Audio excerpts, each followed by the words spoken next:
great discussion today. We'll be beginning with the summit, where we'll have an open conversation about the topics that are listed on the agenda. For those of you who are online right now, we're keeping your camera off and you're staying muted. And then when you're ready to speak, we'll ask you to raise your hands and we'll be calling on you as best we can. We have so many people online and so many people here in the room, which is just wonderful. I want to begin just with a couple of observations, and then I'll ask Mary Lindsay, the presiding officer, to say a couple of words before we get started. I've been with TDOR from 2007 to 2012. I left for a few years and came back in 2017. Most of that time I was in government relations, and it gave me a great familiarity with all of our programs, but especially with this one, our largest program, Barber and Cosmetology. Over that time, we've seen some changes that were made by the legislature. We've seen some changes that were proposed by the advisory board through rules. And one of the most striking observations from my point of view, since becoming deputy executive director just about 2 years ago, is the differences in the schools that we regulate. We have one statute, as you all know, it used to be two, and the legislature made it. We have one statute, and yet that statute speaks to our high schools, it speaks to our community colleges, and it speaks to our private schools. And that can be quite a challenge. And so as we discuss today and get into these important issues that I've been hearing for very long, I want us to keep in mind that someone may propose an idea or a solution, and it may, for example, only benefit schools. And to me, that's okay. Another solution might only benefit private schools or just the community colleges or a combination of those. And that's okay. I'd like us to be as open-minded as possible as we tackle these questions, because the one thing I do know that unites all of us is a strong desire to have an amazing Texas Barber and Cosmetology program where graduates from any of the schools are ready to get into this amazing industry. It's a growth industry. I don't have to tell you all that. It is and remains the largest program here at TDOR, and we're seeing new folks getting into this industry every single day. So again, thank you for being here. I really look forward to these discussions. I do want to quickly acknowledge, I believe that Chairman Rick Figueroa is on. He's the chairman of our Commission of Licensing and Regulation. And I'd like him to say a couple of words of hello, if you'd like, Mr. Chairman. Bruno, thank you. Appreciate your time, and guys, I appreciate the effort. I think I can't do any better than what Steve Bruno said. You are a growth industry. You're one of our largest, if not the largest, division in our commission, and I realize that how important this industry is to the state of Texas and other commissioners as well. There's no doubt that we are going to advance the licensing system. We're going to make it more efficient. We're going to make it broader, and so it's acceptable to others at the highest level. But the most important thing is we're going to deliver the highest quality service. We're going to make sure that the people who want to be in this industry have access to the testing, have access to the continuing education, but also serve the clients well. That's our goal. There will be no shortcoming to that. And I guarantee the commission is behind you. You guys are our eyes and ears. And so I appreciate your time and your energy in this. And anything you need from the commission, you let me know. You have one of the best EDs I've ever worked with in Courtney. She's doing a tremendous job. And make no mistake about it, our commission as a whole has taken on a lot because we are the gold standard, and that gold standard will continue both our watch. And we'll make sure that there is no doubt that the barber cosmetology industry will be better because of it. So thank you for your time, and thank you for your patience. Have a great day. Thank you, Mr. Chairman. And I believe our Executive Director, Courtney Arbor, is on, if she'd like to say a couple of words.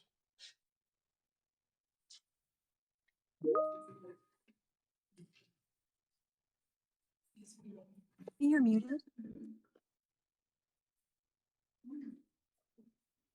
Courtney, you're muted. You're muted, Courtney.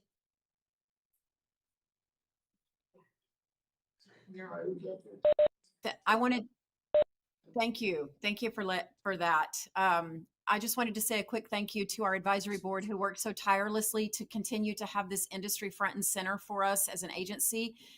It's such a huge industry in the state of Texas. I have a particular affinity for it because my mother is a 57-year cosmetology licensee, as is one of my sisters, a shorter period of time, but I have a love for this industry and know it quite well.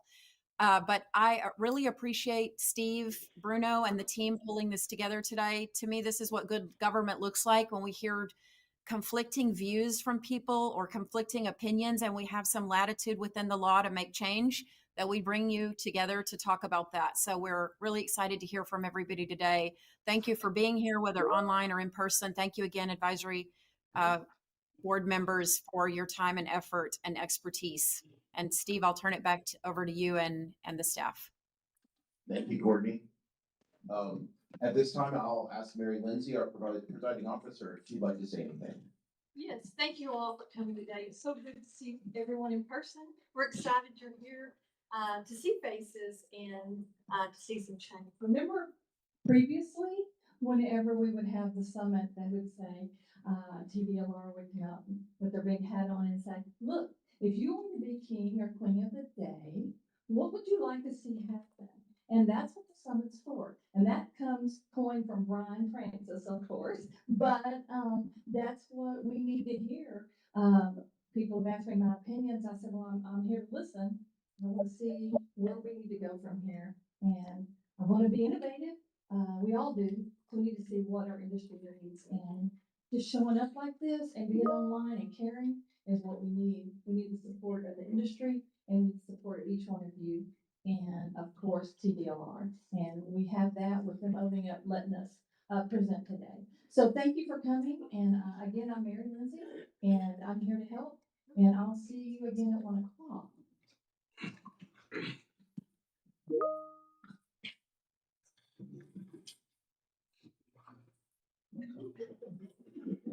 Good morning, Ron Johnson Jr., board member, advisory board member, and once again echoing our chairman here, who does a wonderful job. We're very happy to see everybody in the place.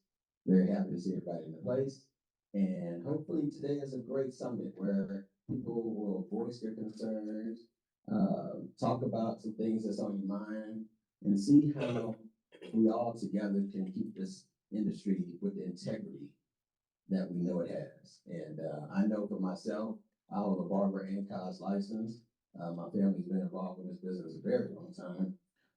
So we are school owners, and we know the rapid change of the youth and the new next generation. We know AI is coming into play very strong. We do understand that. I understand that. I don't think the robot can do hair as good as I can. So I feel very safe there. But you know, when we start talking about things, you know, in our industry, we always want to make sure we're thinking about it as a whole, and then we're thinking about the people that come behind us. Because I know from being on the board and being around such beautiful ladies all my life in the cosmetology field, that it is just so important. We're so important to the community and the health and safety of the Texas community as a whole, because we're keeping them not only looking good, we also keep them safe as well, by when we make sure we sanitize our implements and things of that nature. So thank y'all once again for being here. And they put us on the spot today by putting us up here today. So we weren't really prepared to speak, but when you sign up for advisory member, I think you gotta be prepared for anything. So thank y'all and good morning. The Deputy Leonard, Advisory Board Member, and as Ron and Mary said, we appreciate everybody showing up to give their input. And I don't know how many people online, how many people in the room, and that's just amazing to see. And being in the industry so long and watching it constantly evolve, it's just exciting to be able to hear what people have to offer. And we do have another generation of cosmetologists and barbers, estheticians, and so forth coming along, and we have to be able to be open to whatever may be new, just so we can continue to watch the industry carry on far longer than we're going to be here around the privacy. So thank you again for showing up, and we look forward to serving you guys today.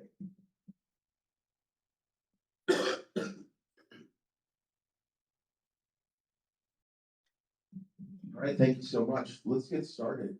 Right now, we're going to begin with the discussion of the exams.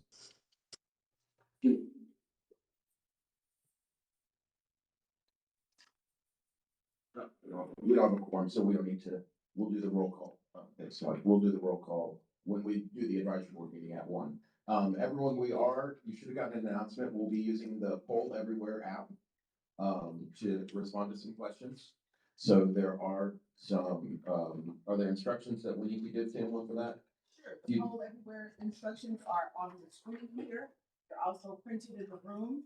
So if you are online, you can see there's a screen that says TDLR Barber and Cosmetology Summit.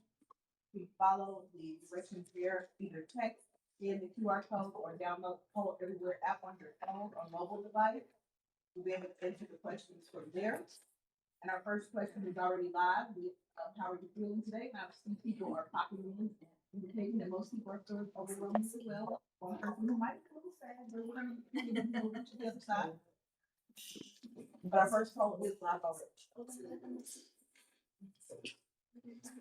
We'll give you a couple minutes in the room. And we've got some staff available who can come help. Eric, I'm looking at you. Thanks.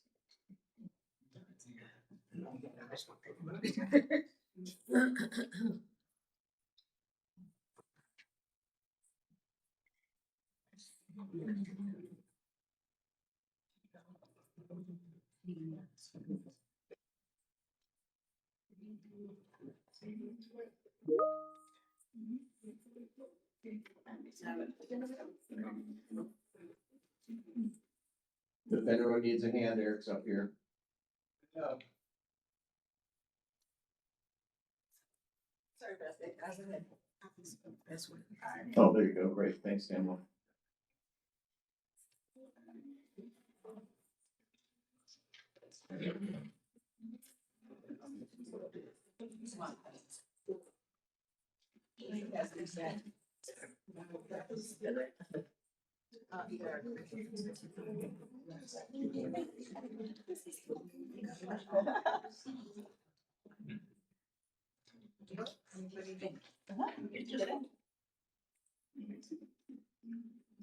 Just one more second to get things set up, and then I'll be back.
And I'll just confirm, we're one short, we don't have a quorum, so that's okay.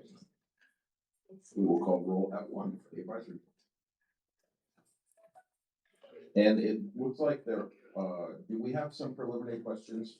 Jennifer Hack, I saw that you had your hand up. Did you have a question about the poll everywhere?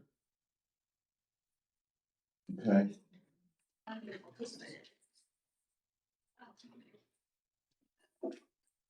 Well, Kevin, how? I saw you had your hand up. Do you have a question about the poll everywhere? Yes, I was registering for it. I just had a few things I wanted to say. in reference to the exams and review. Okay, well, we'll come back to you when we get to that part, okay, sir? Okay, I'm just registering for the poll everywhere now. Oh, great. Wonderful, thank you. Okay. While we're finishing this, I'm gonna go ahead and ask Athena Ponce to come and begin her presentation. She's gonna give us a review of the laws and the rules that are applicable to the written, practical, and early exams. And we'll begin talking about those topics. So Athena, welcome, and I'll turn it over to you. Thank you. Good morning, everyone. My name is Athena Ponce. I'm an assistant general counsel with TDLR. One of my programs is Barbering and Cosmetology. Today, I'm going to be sharing with you some information about written and practical exam statutes and rules. I think we're going to have that document shared on the screen. Yes, right here.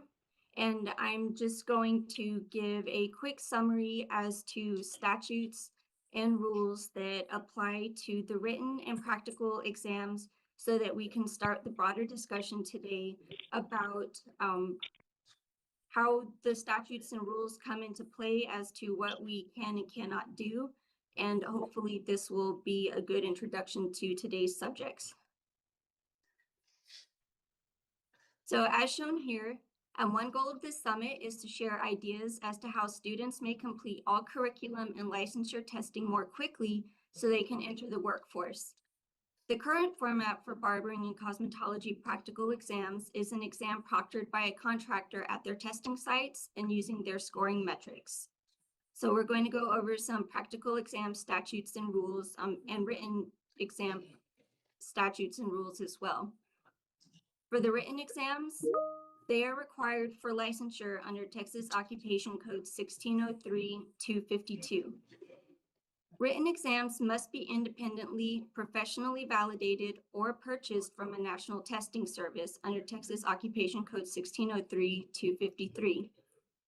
Written exams may be provided early if allowed by rule. This is also under Texas Occupation Code 1603, and that's 255. For the practical exams, they are discretionary under the Texas Occupation Code. Under Texas Occupation Code 1603-256, practical exams may be required by the commission if the commission considers them necessary for individual practitioner licenses. Also under 1603-256, the department is to prescribe the method and content of practical exams, and the department, a contractor, an approved and licensed school, and the Wyndham School may administer this exam. Some general considerations as to these exams. Practitioner licenses may not be issued prior to passage of applicable exams, and the school may not issue diplomas prior to examinations. This is under Texas Occupation Code 1603-255 and 253. Overall, no statutes prohibit schools from proctoring written or practical examinations, and no statutory changes are needed to create rules allowing schools to proctor practical exams. And so some possible next steps for discussion, TDLR has existing rules concerning testing, but rules would need to be amended and new rules created to facilitate practical examinations at barbering cosmetology schools, as well as speedier processing of test applications.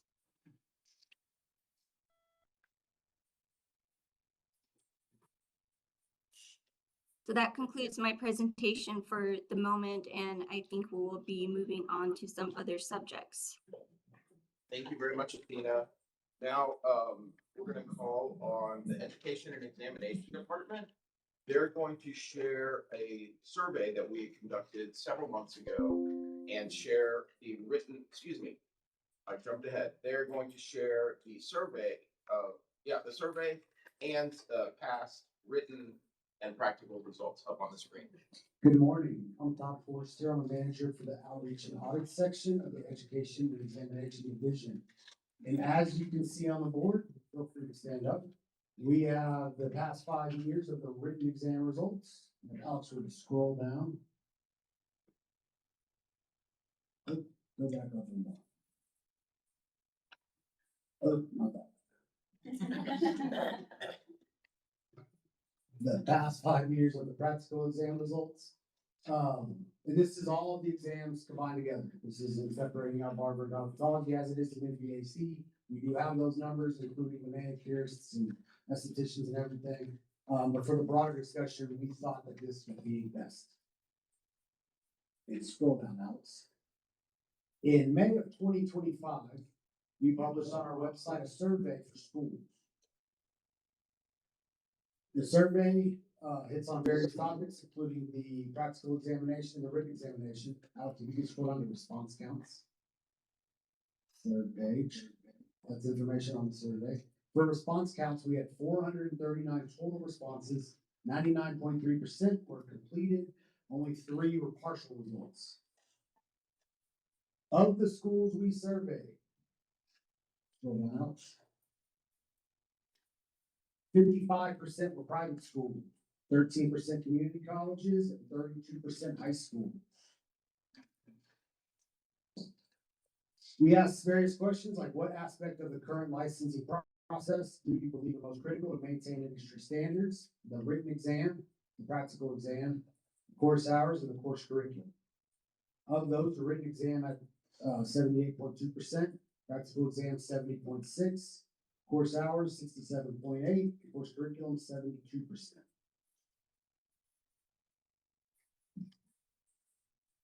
The next question was, does the practical exam provide value? Yes, was a resounding 77.1% responded yes, leaving 23% saying no. Should the practical exam remain as a requirement for licensure? 79% said yes, 79.1% said yes, 20% said no. On a scale of 1 to 10, if the practical exam were not required for licensure, how confident would you be in your students' competency and skill levels? On a scale of 1 to 10, vast majority put 10.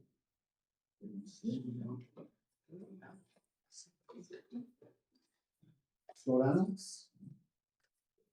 Do you believe that the written exam alone is sufficient to accurately assess your students' competence? 50% strongly disagreed, 15% disagreed, 9% were neutral, 9% agreed, 16% strongly agreed.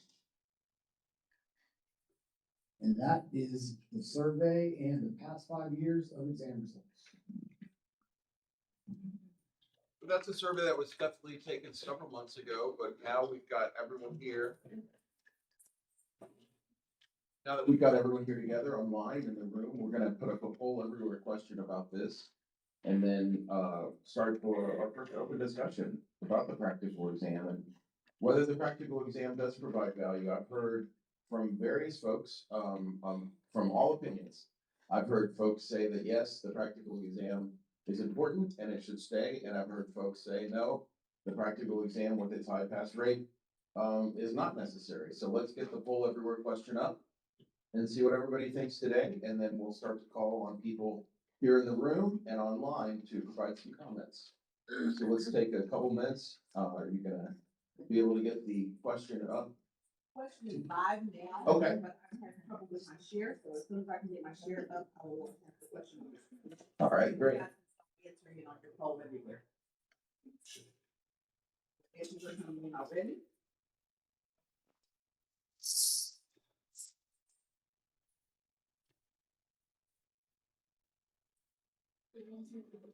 Yes. Yes, you can answer it right on your phone and it'll record the answer. Thank you.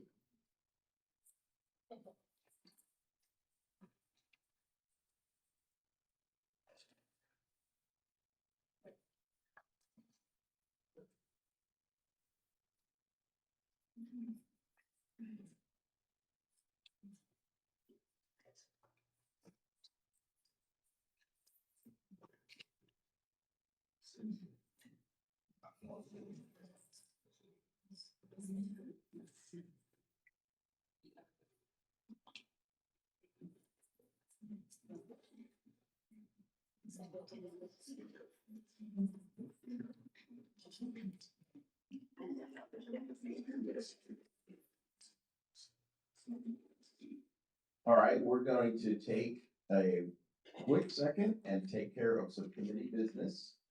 Because Mr. Alex has let me know that we in fact do have a quorum with someone who just showed up online.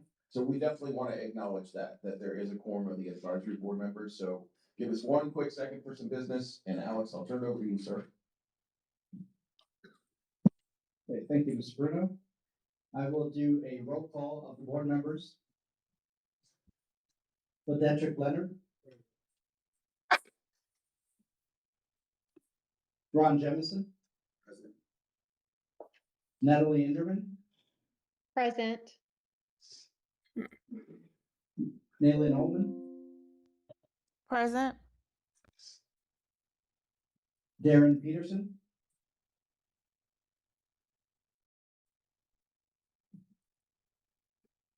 Laura Valdez.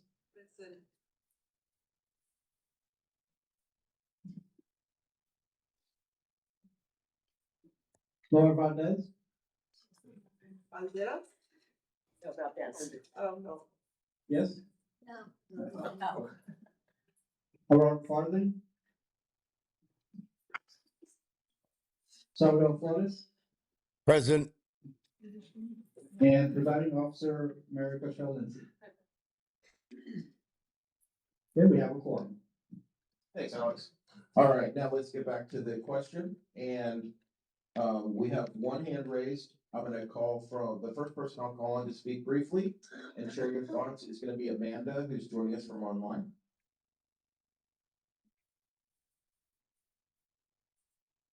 See, the poll just. Go ahead, Amanda. Yes. I typed it in. See, the poll just cut off. It cut off. Yeah, I was in the middle of our typing, it just cut away, but now I have it back. Hold on one second then. It's back. It's back. It's back. Okay. Thank you for letting us know. Please keep us knowing, please keep us aware of those issues. And we did have an Amanda online. Who would raise your hand? No? Okay. Yeah, Let's go. good morning. Oh, go ahead, Amanda. Please share, just any brief thoughts you have on the question that we're discussing. Just to clarify, we are discussing the question about the importance of the practical exam. That's correct.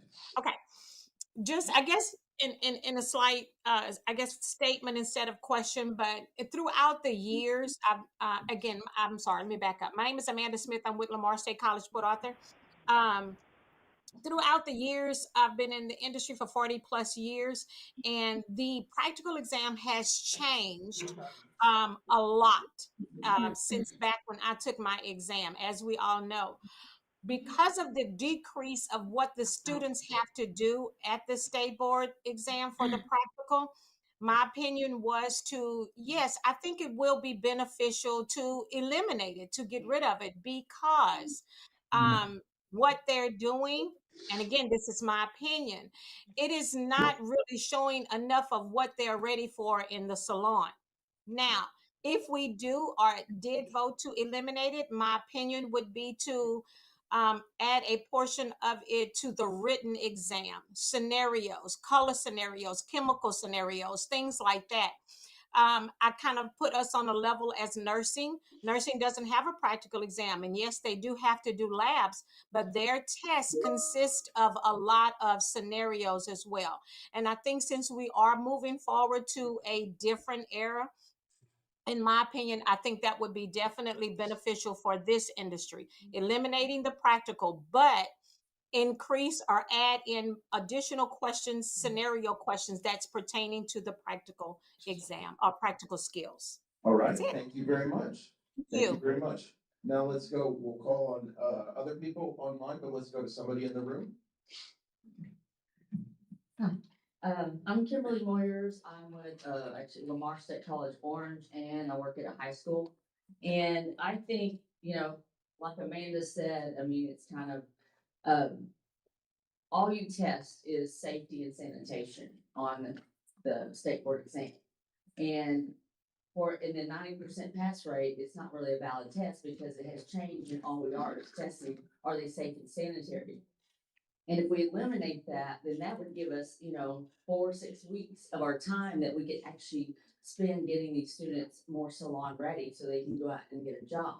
But when you have to stop and start doing that and teach them all this skill that's just not even real life situations that they would have to, learn, well, I gotta do this at this time, and it's not really prevalent to the actual industry, that you waste a lot of time.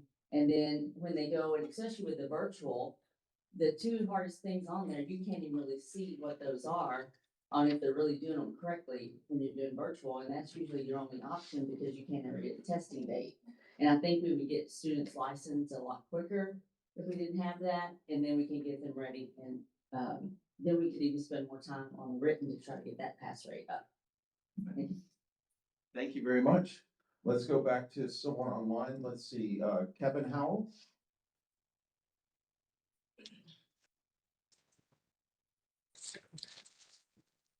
Yes, how you doing today? Good, thank you. Good, I'll keep this brief.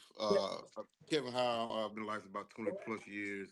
I actually obtained my instructor's license through Franklin Barber Institute. Thank you again for that. And just to get started, as professionals who represent the integrity of this trade, my concern isn't just about licensing, it's about safety, skill, and public trust tied to every barber chair in Texas. One thing, hands-on professional needs hands-on testing. The Milady Chapter 5 and 8, infection control, client safety are demonstrated, not memorized. Without a practical, new barbers enter the field untested on real-world technique. 2, written exams don't measure technique or safety. The Milady Chapter 14 and 15, razor strokes, clipper control, and draping can't be evaluated through theory alone. Skill without safe execution endangers clients and shop regulations or reputation, should I say. The loss of the instructor license, I believe, just opens the door for unqualified barbers and lowers the entire professional standard. And professional image depend on execution. Milady's Chapter 3, posture, sanitation, and client handling define professionalism. These practical values verifies these foundational skills. And last, protecting public health and industry integrity. Milady Chapter 4, the state is responsible for ensuring barbers can perform safely. Keeping the practical exam protects the public and the profession. And just my closing message, barbering isn't both an art and a responsibility. The practical exam isn't a barrier, it's a safeguard. Removing it puts the public, the student, and the profession at risk. So I just wanted to make sure you all knew that, coming from not just the state, but also the Milady Barbering textbook. And thank you for letting me voice my opinions. And thank you, Kevin, and you did, yeah, thank you. And you did mention one important thing that I want to acknowledge, and I know that that was, a legislative change, which meant it was not in the hands of either TDLR or the advisory board when the instructor license was, removed several years ago during TDLR's sunset process. Anybody else in the room want to share any thoughts? Okay, I'll come over here and then I'll come over there. I'm Laura Hayes with Lafayette Community College in Waco, Texas, and I've been teaching and sending students for the state exams for 35 years. And I just want to say that the integrity and I think the professionalism of the practical exam is not, as Rick just said a while ago, up to gold standards that TDLR has always upheld. And I just feel like I know that a lot of the exam sites, the candidates are working off of plastic portable tables with power strips, and they're just not testing in a conducive salon environment. And I know this has been a tremendous issue for our students, and kind of the horror stories that we hear from our students when they return from their experiences at the practical exam. So if we're going to maintain it, we have a lot of work to do to bring it back to the integrity that once was. And if not, then I definitely agree with Amanda and Kim that we no longer need a practical. Come over here. That's still online. Okay, we'll come back to online. after this in-person comment. Hi, I'm Devani from IUPPV professional in McAllen, Texas. And I mean, for us, the cosmetology practical exam is valid, but we do struggle and we see like coming from a private school that the practical exam is just in English. Since we're coming from the valley, I mean, we have a lot of Spanish persons that do speak just Spanish, and for us, it's they struggle a lot with that, and we just kind of like trying to help them as much as we can, but sometimes it's complicated. Just to we teach them the way we supposed to, and then we do it like we try to do everything that PSI the candidate bulletin of race, but it's just hard for us to send them and to get just that outcome of not passing just because it was just in English. And they can't take it in Spanish. It's not, well, at least in McAllen, it's, they don't have data there. Yeah, with the practical, no, just yeah, just the written. Just the written, okay. Let's go to one person online and come back to the room. We have Haley Academy. Okay. The Haley Academy of Hair Design in Lufkin. Hi. Okay, I've been in the industry for over 30 years and I have been teaching for close to 15. One of the things I've noticed, I grew up in the generation where, we went to Austin, we spent the entire day there to test. So PSI was a new thing for me when I started teaching. And yeah, the standards are lacking as far as with PSI, but I think if we pull our practical, we are really, really going to do an injustice to our industry because book marks are one thing, but being able to physically do this industry is another. You have what are called unteachable students. Yes, they can pass the book part of it because they have that intelligence, but to actually go through and perform it correctly on a client, sometimes they don't have it. And we have seen that.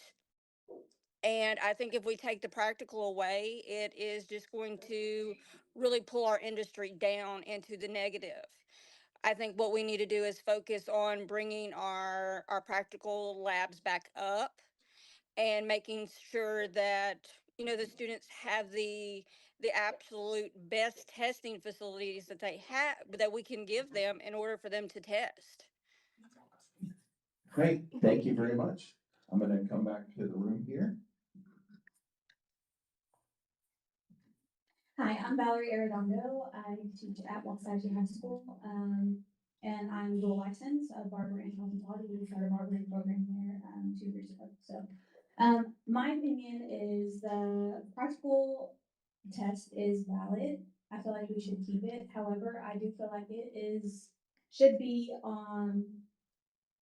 I think the schools hold a higher standard than, like we're saying, the testing sites do. I feel like there's a way we can regulate the schools to test at the school's facility and have the instructors proctor that exam. I think we'll get more of a positive outcome with that.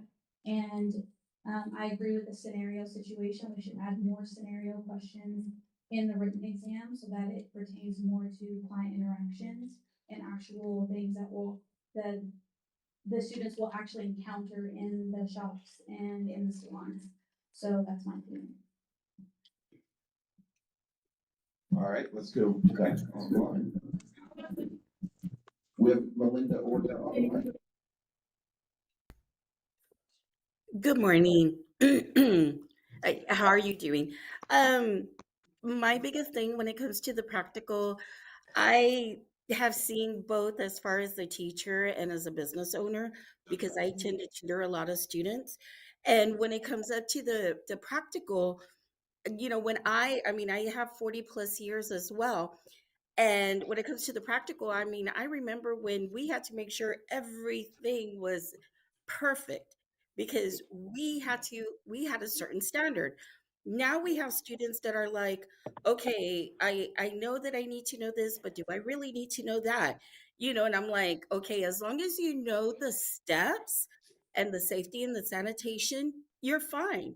When before it was like, oh no, we need to make sure the sectioning is correct. We got to make sure we hold our arms a certain way, we stand a certain way.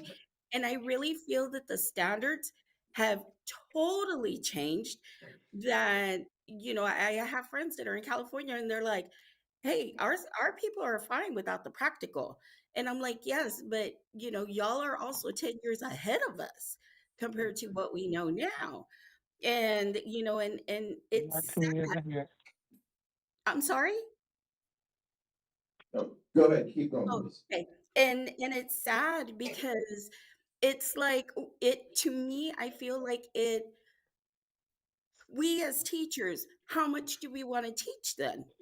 Because our goal is to make sure that they pass the written and the practical, but now we're just focusing more on making sure they pass just the sanitation part and the safety, when we should make sure that they understand the whole process of the cosmetology. So I mean, as much as I would love the practical to stay because that's my business, to sell the kits and everything, at the same time, it's like, are we doing justice for the students? Because if it's just going to be a safety and sanitation, that's something that they can learn on their own. Okay. So Thank that's you. my thought. And thank you very much. And then I'm gonna call on a few more online folks and then we'll come back to the room, but you did say something, Brenda? Hey there, how are y'all doing? Good. I I feel like I think when we're talking about does the practical exam provide value? I think there's needs to be a little bit more added to that question. Like the current practical exam does not provide value. It actually costs way more financially than it's worth. And I think as instructors, we're far more qualified to be examining our own students than the current proctors are. I mean, I don't even know what the requirements are for a proctor exactly, but I just know that especially when you're doing a virtual test, I mean, we've already kind of figured out the ins and outs of what they see and what they don't see, and it just provides very little value. So that's all I have to say. All right, thank you, Brenda. Mhm. We got a couple more folks who had been online, that I'll call on. Let's see. Barbara, Eyreste, excuse me.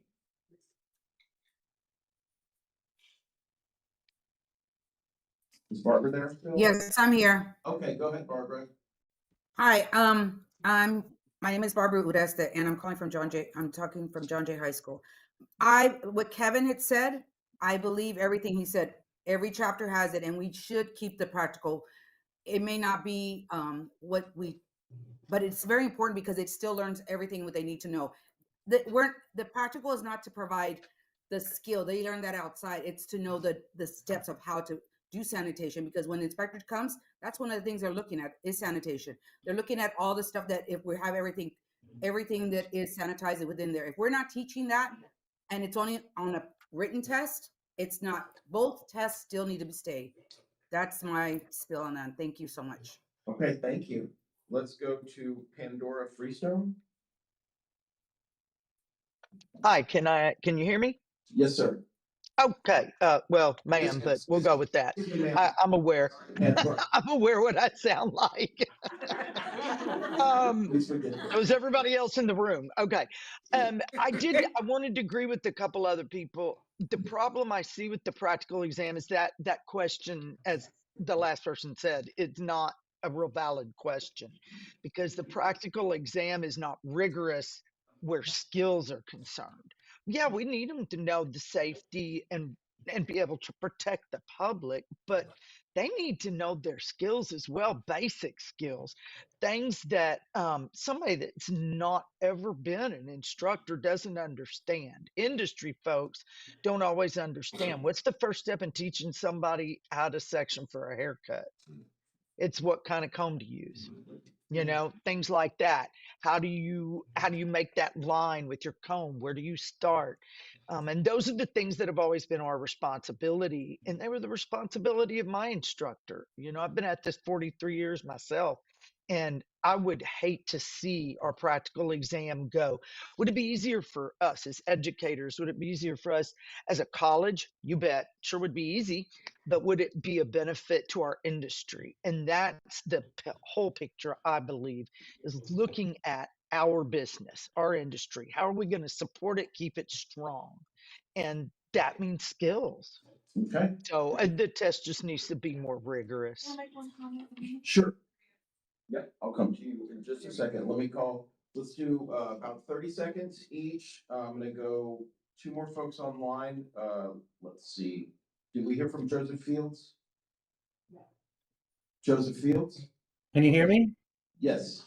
Yeah, I've been in this business over 47 years myself, and I'm kind of one of the old schools that spent the whole day at Austin. It was exciting to go, but I kind of feel like we're already lowering our standards, and I think by removing this test, we're going to lower our standards even more.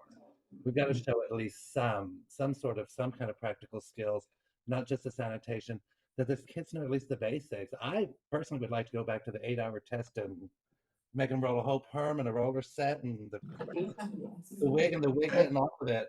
But I feel already that we're starting to lower our standards as it is, and if we just keep going the way we are, we're going to lose our industry's professionalism as far as I'm concerned. Okay, thank you very much. I'm gonna go to Mary Lindsay. Then I'll come over there. I would just like to put a comment out there about how we got to where we are at with our practical exam. Spent many, many hours with many of the people in this room today, working with this exam, trying to make it the best we can make it. And times have changed. And so when we had a subjectively graded exam, it did not work anymore. So we worked diligently with PSA to work towards an avenue that we could grade. It was there, we could see it, you know, it was not, did they do it or not? It's either yes or no. And so times have changed and we have to be able to grade an exam where we either give a point or we don't. And that's how we got to this exam. Plus, guarding the health, safety, and welfare of the public was number one. Do we really do that with the exam? We're trying. Maybe we need revisions, but I support the exam. But the main thing is we may need to do a better job at it and we need to change some things. But I want to make the comment that when people say, who makes this exam? We work diligently, many, many hours putting the exam together. Take it very seriously for the state of Texas. But that grading is something that is really tough. To not be a subjective grader and to make sure you have evidence. And that's something that we have to work towards. Thank you. Thank you. All right. I was gonna, yep. Hi, my name is Miss Renee. I'm from Central Texas Beauty Career right here in Round Rock. I'm also over a company called Savvy Tutor Company, where I help all students pass the state board examination with the written examination. So I've been on all sides. I've also worked inside this field 15 plus years. I have every single license. I'm also currently working in phase 1 in Central Texas Beauty, and I do multiple tasks. I will tell you this, thank you first of all for going in to take the time out to tell us about the examination and how y'all work hard. I thank you for doing that. But I am on both ends of the field. I don't like the fact that they will take the practical examination. I feel like they need it. I tutor night and day online on Zoom with the states, and the first thing I always ask them about is infection control, and these students do not know nothing. And I'm being honest with you, every single state. And these are students that come from other schools, all you guys schools that I go in and I tutor them. And they are not able to go through and follow through with the infection control aspect of it. And that's not good. I go to salons, get my actual threading done. I don't get waxing done anymore because they like the blow on it. And they like the double dip. And I've seen it in Houston. I've seen it here. I've seen it everywhere. And I do go and correct them. I say something because I feel like I don't want our industry to be numbed down. But what I will say is I've also dealt with students that came from other states where they actually go in and they do the practical examination at their school. They are still not good. Because the reality is we've been already numbed down our hours. So all our hours are numbed down. So now the teachers are being overworked, because I am one of them, being overworked with the amount of hours that we have in a small amount of time. So now we have to go in and we have to teach them and see, make sure that they pass the practical examination. Let's really wake up and think about this. That means that full responsibility is gonna be on us. And you have some teachers that's not gonna do the right thing, and it may go in and pass them, and our industry is gonna be numbed down. And that's what I don't like, or whatever. I don't like our industry being numbed down. And yes, I am trying harder and harder to go in and tutor as many people as I can to pass this really good examination. But to take the practical and either throw it on us or take it and put it inside the actual school where we already working hard and already try to cram, that's absolutely insane. I just don't agree with that aspect of it as a teacher. Also, as a person that's preparing for the written examination, I don't mess with the practical because I feel like schools go in and they help their students. So that's how I feel. Thank you.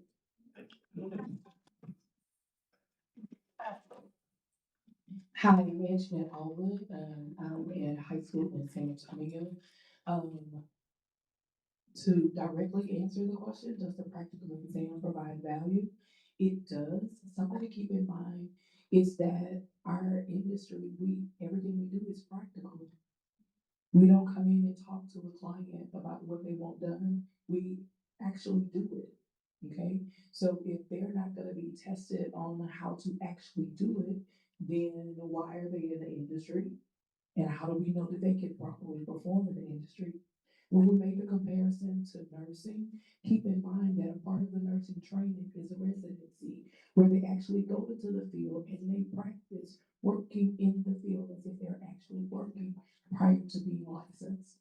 So in our field, there are definitely changes that need to happen, but removing the practical dumbs our industry down. And then that means that TikTok and YouTubers, that's how they can actually do, which eliminates everybody in this room and online. Yes. Thank you. Thanks for that. I'm gonna come up here, sir. Good morning. My name is Leroy Henderson. I'm a barber and I own a manicure school. And I came up here this morning to voice my opinion on why would you take away the practical exam?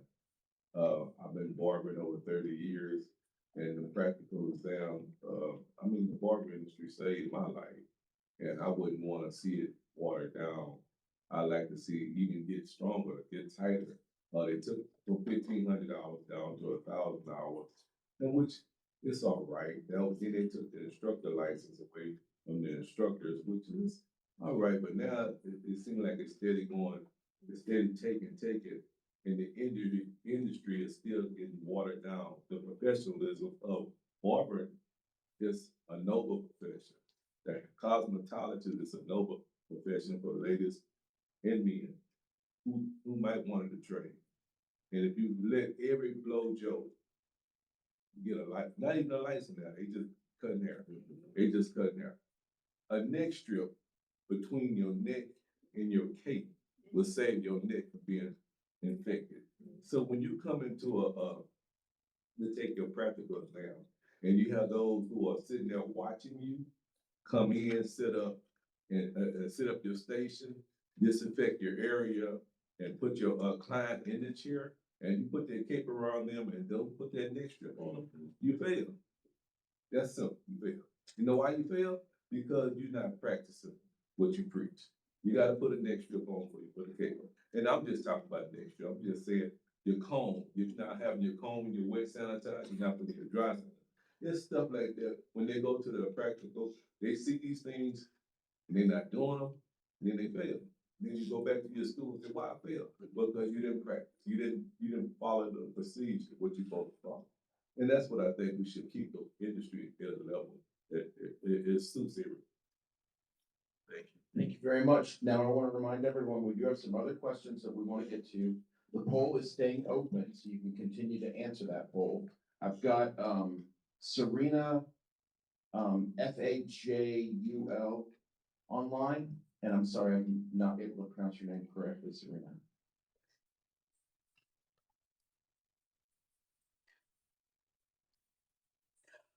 All right, let's try to get, I know we have a lot of people online. Let's try to get. Loretta Burns.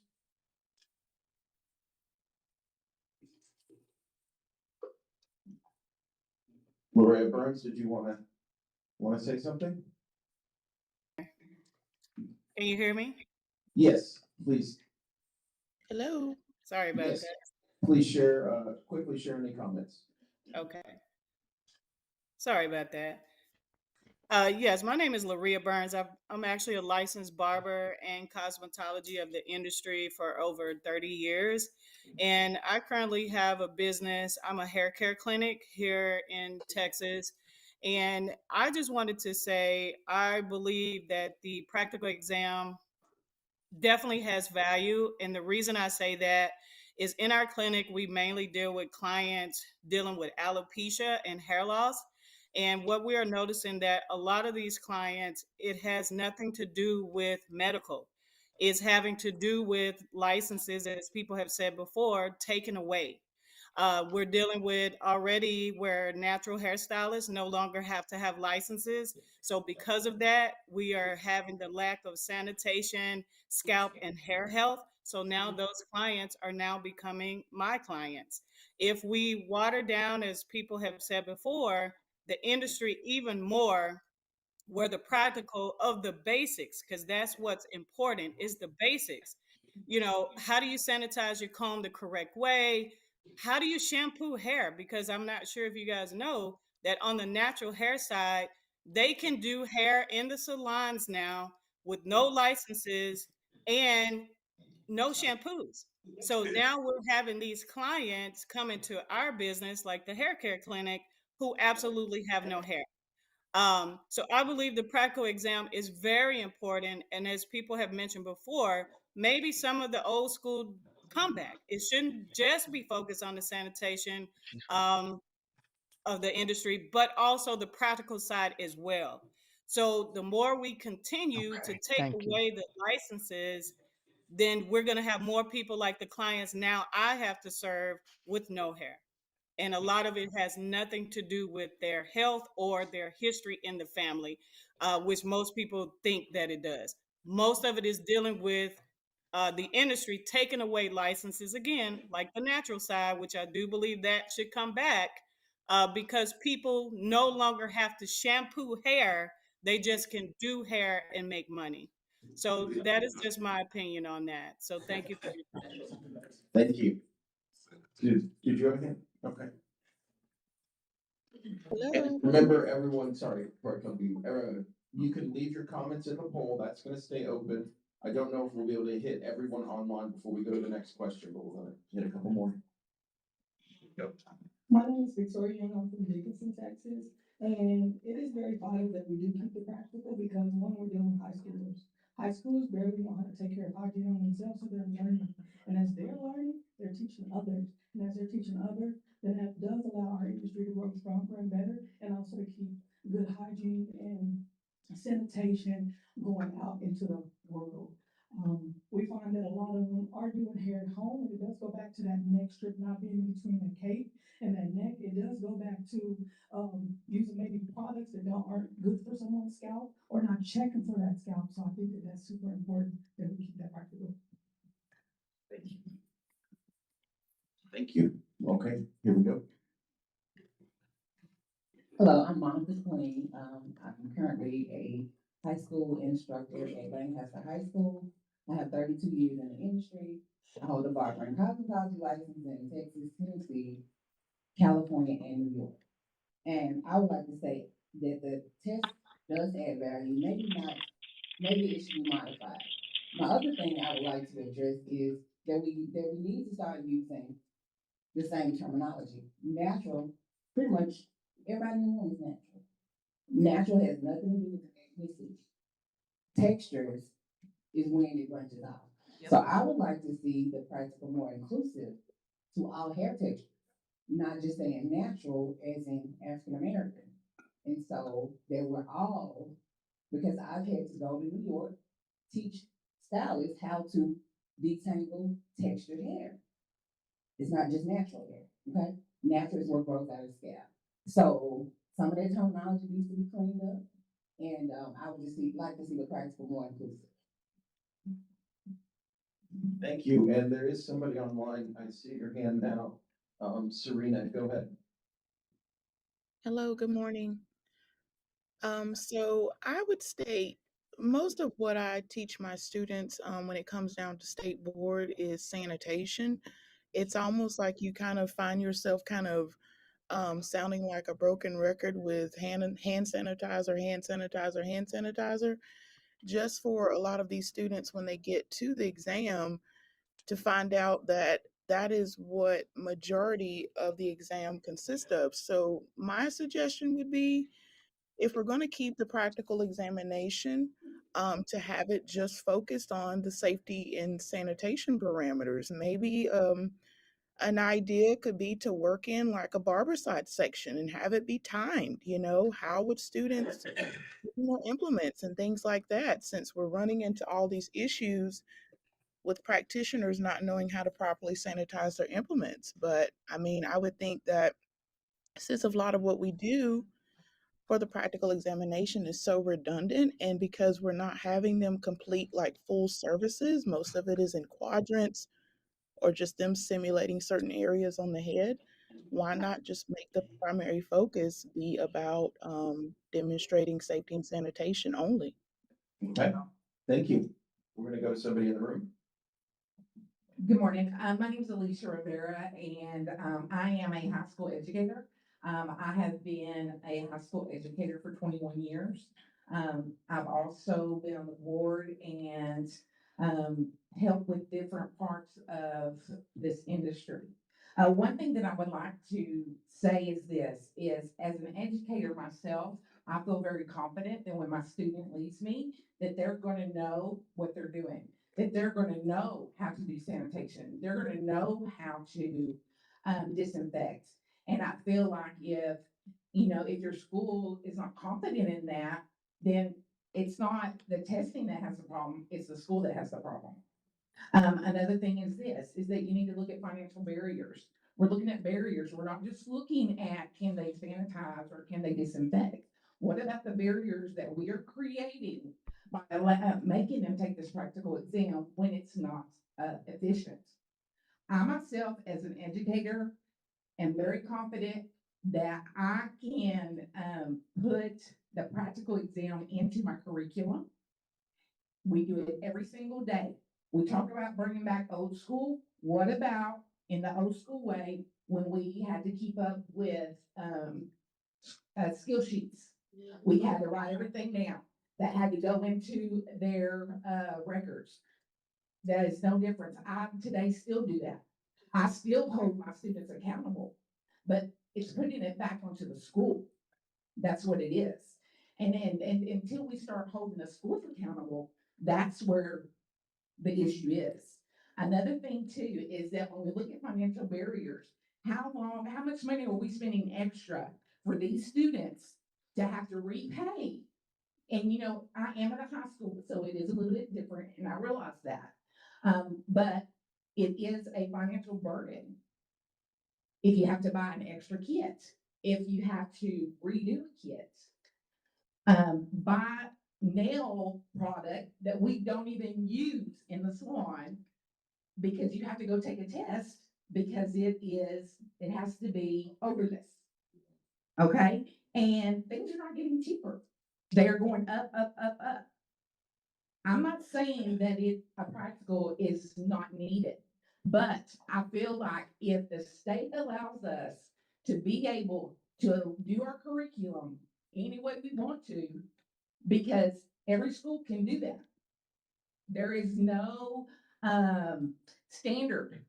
If I wanted to teach more haircutting in my school, I can do that. If she wants to teach more, weight her school more on nail care, she can do that. Okay? What is the difference in TDLR or the state saying, we trust you to do that?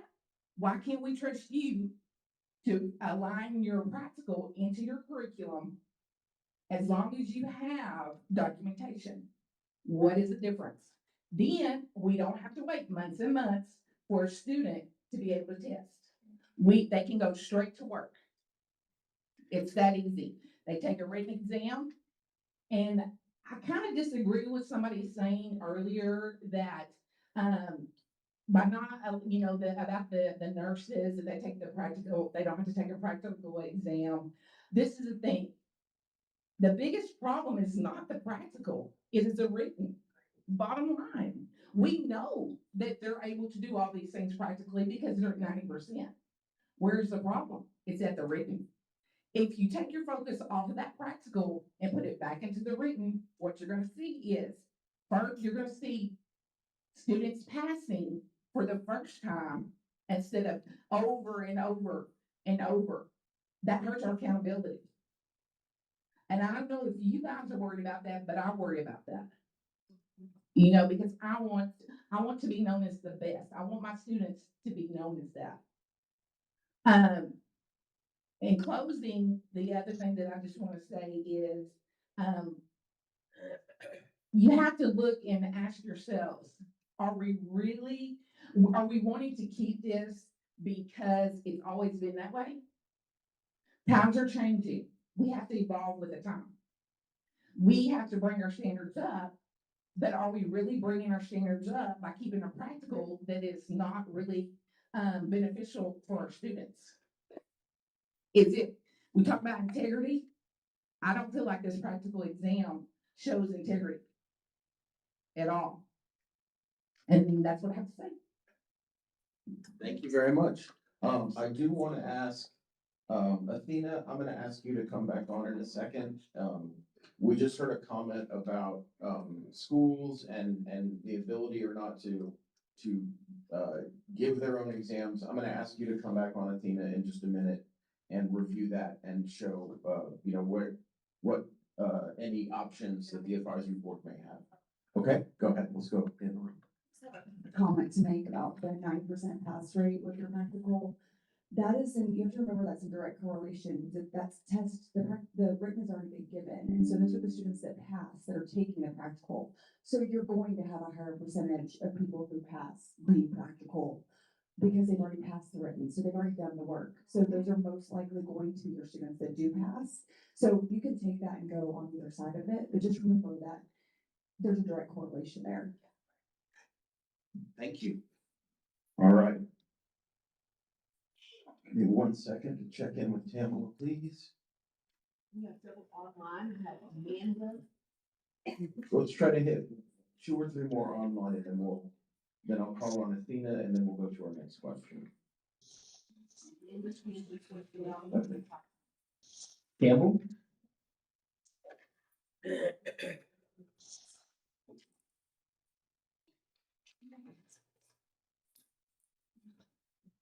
Campbell, did you have something you wanted to share?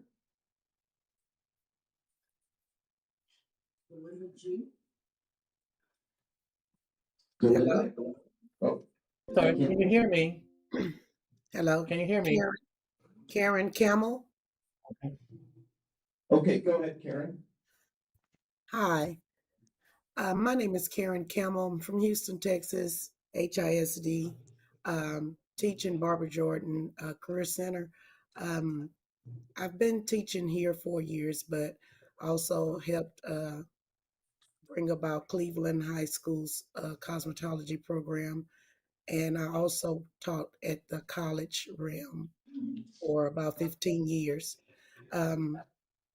I am at school now, and I definitely agree that we should keep our practical exam. I agree with a lot of what I've heard so far. I'm very objective, and I understand a lot of people are saying that times are changing and things are changing and people are changing and all of this. But our industry, cosmetology industry, I have barber license and cosmetology license. Our industry is our industry, and our basics are essential for us.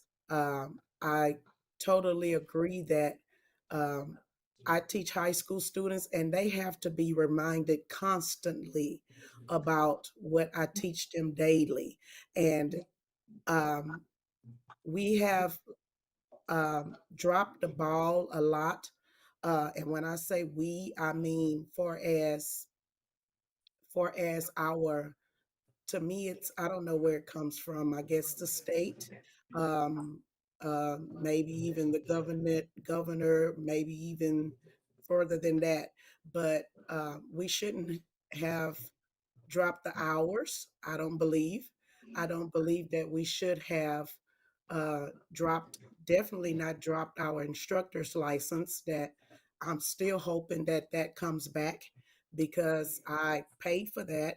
I went to school for that, and I don't think that, I think we should have had a say so if somebody was just wanted to take that away. Um, also, it's just that we should give our students everything. It takes all of what we're doing, all of what they are uh, being tested on to to to teach them what we need to teach them. We shouldn't be dropping anything off. We should be adding, maybe, if we could, but we shouldn't be dropping anything off. The students are now, like I said, I teach high school 12th graders, and I've been teaching 12th graders now for the last 4 years. And they are attached to social media, they're attached to devices. And even when we're telling them they can't bring them to school or they can't have them out, they still are attached to them. I don't have any biological kids, but I know you guys, most people do. And you know that your children are attached to devices and all of this. So they learn a lot from YouTube, TikTok, social media, and all of that, but they do not, when we teach them the right way to do things, the correct terminology to how to say things, that is when we get flack, because we can't allow our industry guys to be taught by social media. We can't allow them to just look at a quick video and think that that's all it is. When I go and teach them the correct way to do highlights or balayage or any of those techniques, they are astounded that it takes that much time, that it takes that much energy, it takes that much precision. They almost don't fight against me because of it. So yeah, if we allow the practical exam and all of the things that we're teaching practically to go away, then they will only turn more towards the social media and the things that are out there in the world for them. And I just feel like that is just really, really sad. Okay, Really. thank you. Thank you very much. Thanks for that. Joseph Fields, I think I had called on you earlier. Yes, can you hear me now? Yes. I'm like I said, I've been in the industry for a long time. My fear of like throwing the responsibility on the schools for the testing is, we've got schools already that sell hours, schools that, don't play fair.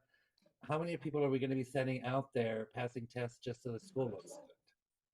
So, I mean, if you take it away from somebody that's out there licensed, that's registering, and different schools are coming under one proctor, you're going to get a more fair result. But I mean, I know a lot of schools that would pass a lot of students just so when you look online, their school looks good. So that's my fear of handing it into the schools to do the testing myself. Okay, thank you. Athena, if you're available, I was gonna ask you to come back on and share what the parameters are regarding schools and the possibility of giving their own exams. That comment has come up a couple of times. Could you come back? Hello. If I understand correctly, you're asking about the options for practical examinations as to who may proctor them? Yes, and I believe, if I'm not mistaken, excuse me, I believe the options speak to both the written and the practical, but you guide us through it, please. ¿Lo tienes? Here on my phone. ¿No haces email? A ver. Okay, as to the practical examination, that's specified under Occupation Code, section 1603-256. And that statute says the commission may require a practical examination as it considers necessary for a license issued under subchapter E1. Subchapter E1, as you may know, is the individual practitioner licenses, student permits, and practice. And B, under that statute, says the department shall prescribe the method and content of any practical examination. And C is the following persons may administer a practical examination: the department, a person with whom the department contracts under section 1603-252, a licensed school that is approved by the department to administer the examination under section 1603-252, or the Wyndham School District. Okay, thank you, Athena. So that sounds like that the advisory board does have some room there to propose rules. Is that correct? Yes. Yes. Yes, that is correct. Well, Okay. the advisory board to recommend and then the commission to ultimately adopt if that's what gets to them. Yes, thank you for that correction. I appreciate that. Mr. Flores, go ahead. Yes, sir. Just really quick, just for our constituents and our audience as well. But just want to say that thank you so much for all the information you're providing us with. I want you to know that we're taking every consideration, whether it be pro, con, against what's going on and what we got to change. But we really are very grateful that you're bringing us this information to us. Thank you. Thanks for that. All right, let's go on to our next topic and our next question.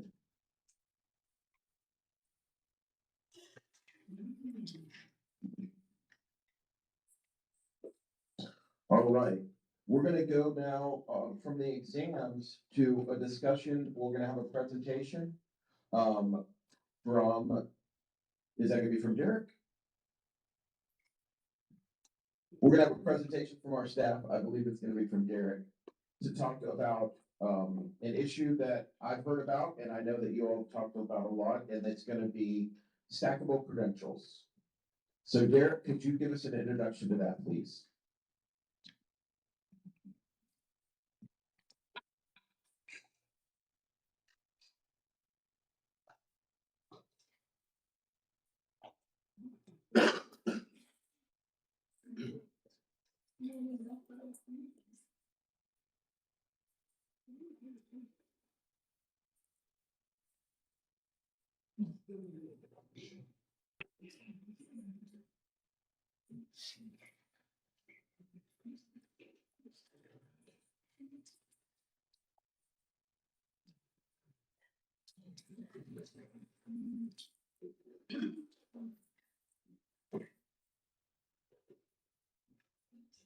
We're getting Derek in now, just have a little bit of a technical issue. Give us 1 second, please.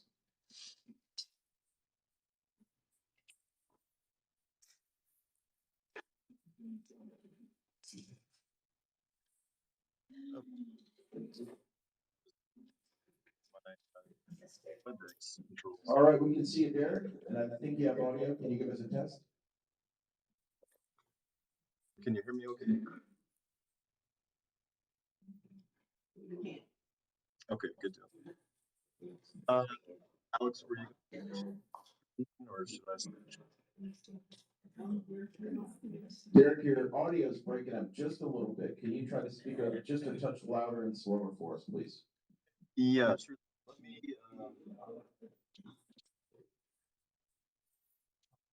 Let me use a headset. I think that will.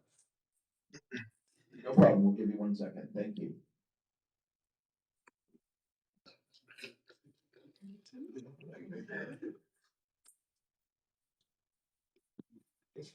Can you hear me better now?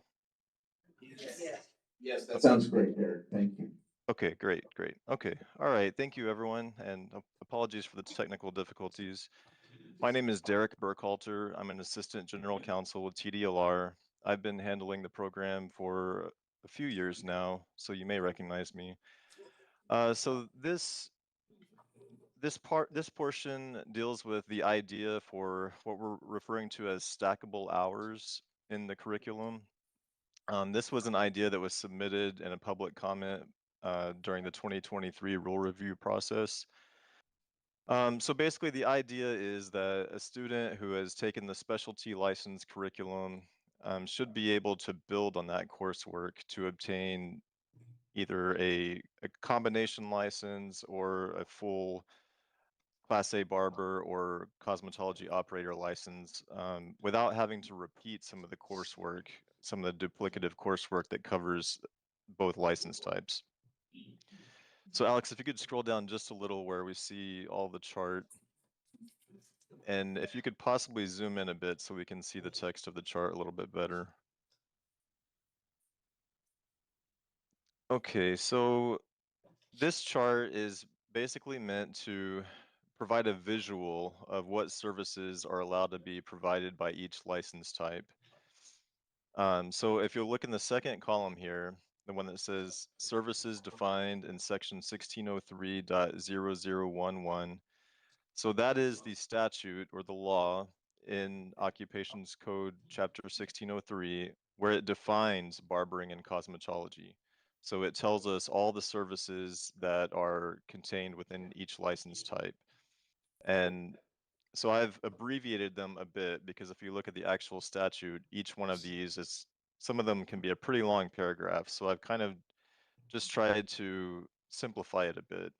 So you'll see subsection A1 is treating a person's hair, A2 is treating a person's mustache or beard, and so on. So these are exactly how they're listed in the statute.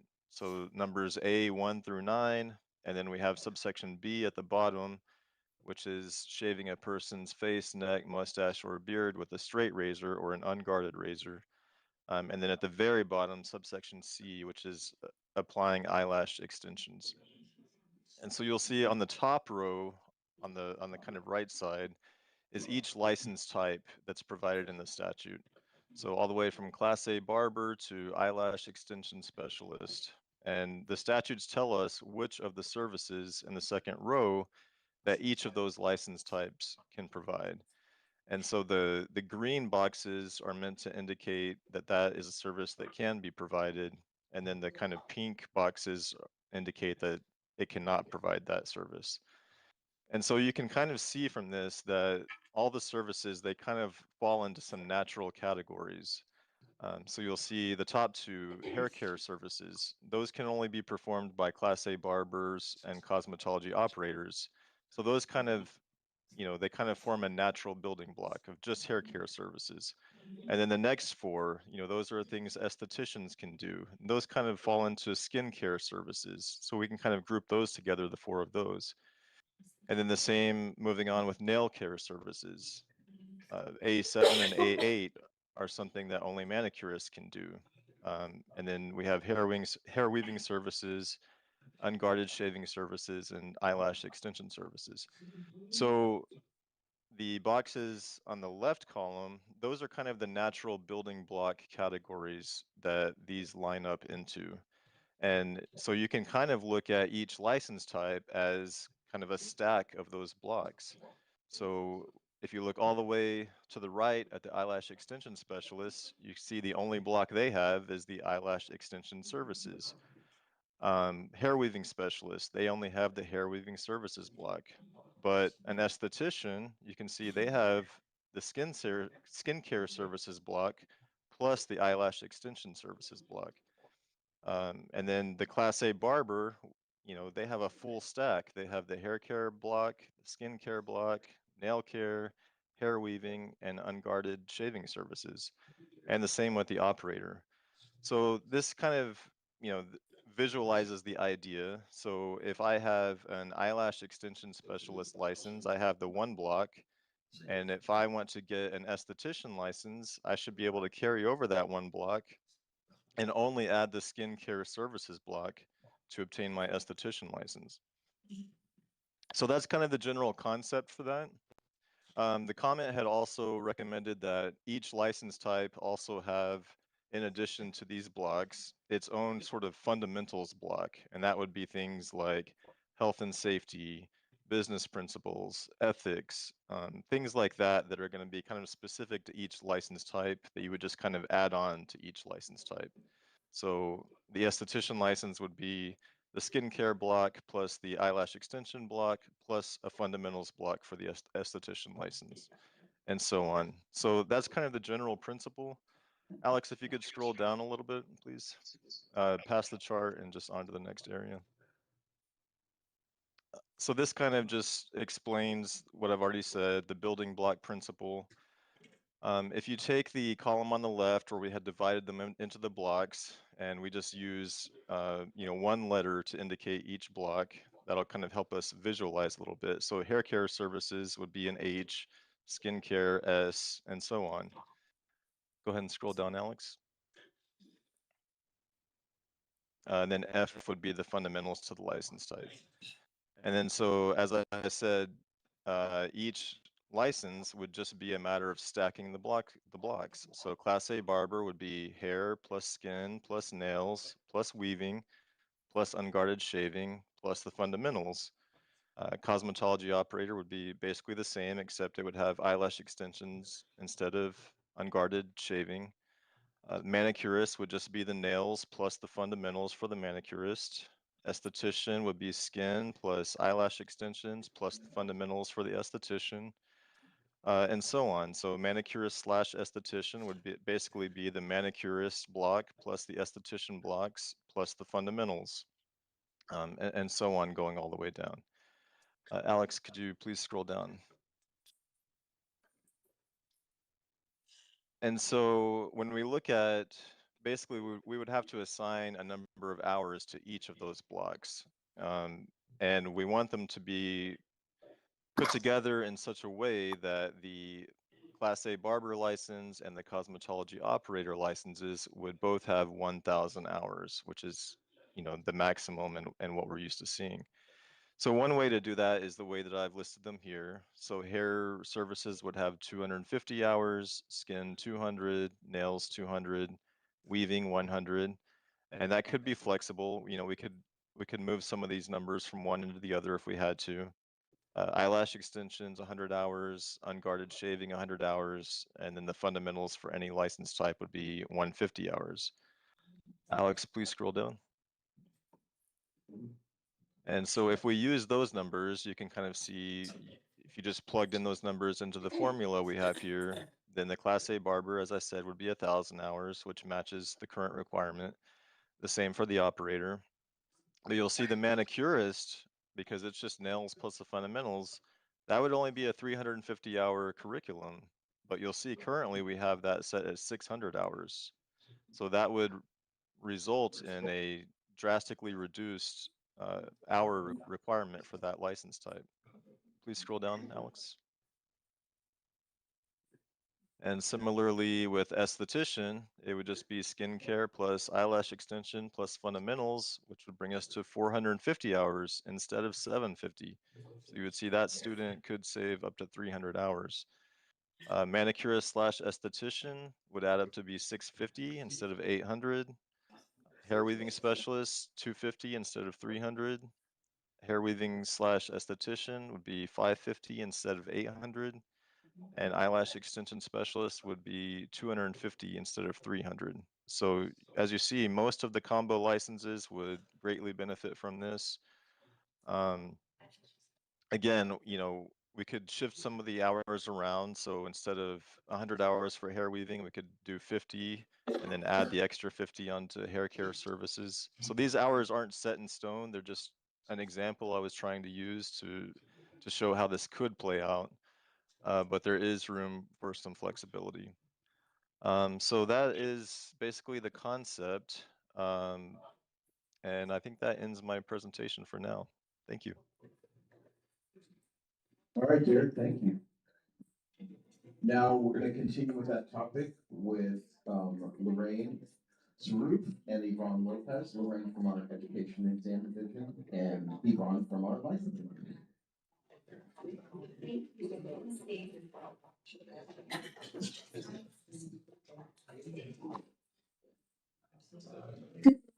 Everyone, as Steve said, I am Lorraine Stroh and I am the School Services Education Manager.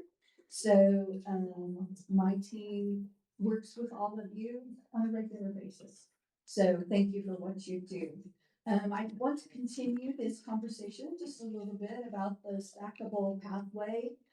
It does allow for multiple credentialing. I did a little bit of research as Derek provided those blocks and those formulas. I wanted to see, are there any other states doing anything like this?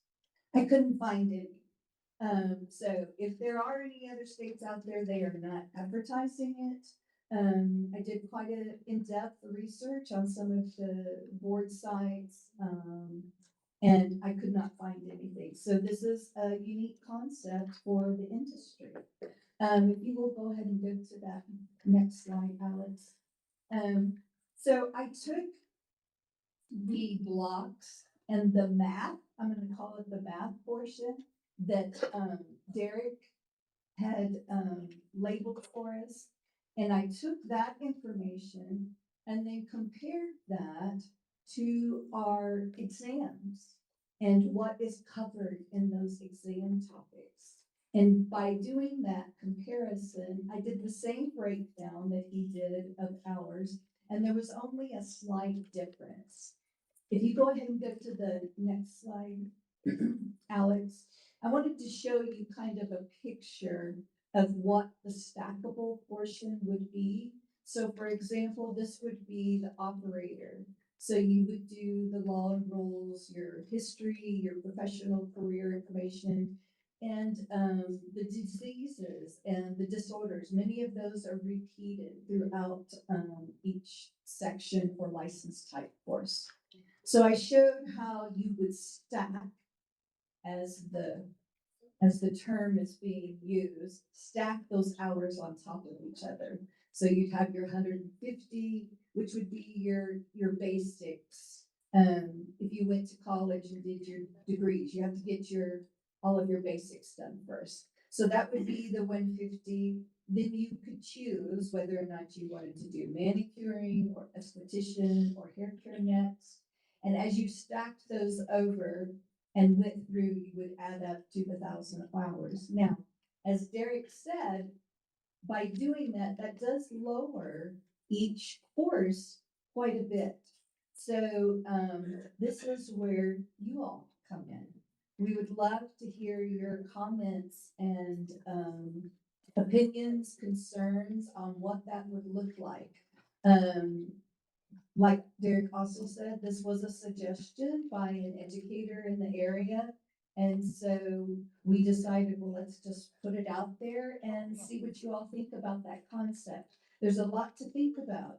You need to think about, I can't remember if it was Ron, maybe you had talked about the students past, but we got to think about the students in the future. And so what would that look like for students moving forward? What would that look like for students moving?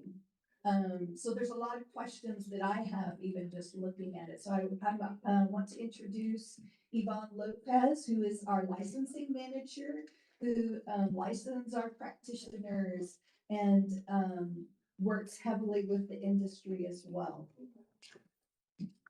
Good morning, everyone. Yvonne Lopez, licensing manager for Barber and Cosmetology. So when your students that have graduated have issues, hopefully there's not a lot of them, but when they have issues with obtaining their license, they're not sure what the license requirements are. They will be probably speaking with someone on my team. Related to this topic, we see this a lot when we have individuals coming from other states. This would help us when we have additional guidance on how to apply hours. As y'all know, not every state has a breakdown of the topics. Some of them may have a manicuring license and they want to come to Texas and get an operator license or a Class A barber license or one of the combination licenses. This would provide my team with a really good guide.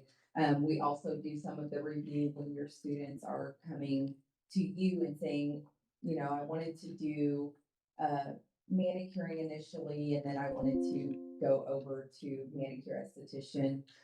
We're going to be asking them for a copy of their course by course transcript of hours, so we can see how many hours can be applied towards the other license that they're seeking if they decided that they changed their mind.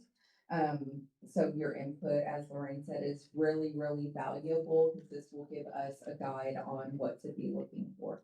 We look forward to hearing from y'all. Thank you. Thanks, Yvonne. Go ahead, Mary. Let me bring the mic over. Let's look out up here because, I didn't remember the stackable, concept. But, as, Derek brought about the date, I do, Ron and I kind of reminisce back and remember that. We've been many a mile since then. But, just for clarification, Lorraine and Yvonne, I just want to make sure that, and I know Derek talked about nails really being, the hours going down. But if you were gonna get a nail license, it would still be the $600 requirement. Is that correct? No, not necessarily.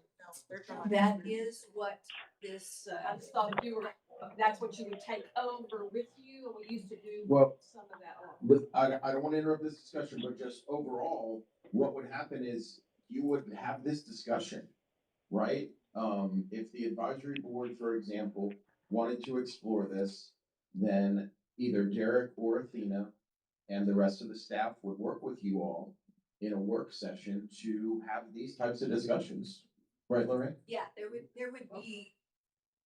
need to be a lot of discussion regarding this as to how that would work. Would this pathway replace? Is this a pathway that could be another option? Those are several things that we would definitely need to look at, Mary. Okay, thank you. Kind of in the same vein as Mary, if I had a barber that wanted to obtain operator license, it's just based on this, they're saying you only have to do 100 hours of eyelash stitching and vice versa. If there's a cosmetologist operator, they want to come and be a barber and shave, they want to do 100 hours of unbothered shaving. Is that what I mean? Yes, that would be the required for those. So instead of The 300, it difference. goes to 1. And the second question is, I heard you mention that other states are not doing it in this manner, and that it would help Texas when people come into our state, apply the hours that they have. How would that work vice versa? If Texas is one of the few states that don't stackable, and now we're going to, let's say, California or Montana or so forth. Right, yeah, that would be a heavy discussion as to what that would look like. Especially, considering the number of military spouses that we have that are moving from state to state. So yeah, that would be a heavy discussion as to what that would look like. That was why I was hoping I could find somebody else that was Has doing anyone given a thought to financial aid? A lot of these schools work with financial aid that are in this room. Have you thought about what this will do to financial aid? That is another. It will kill it.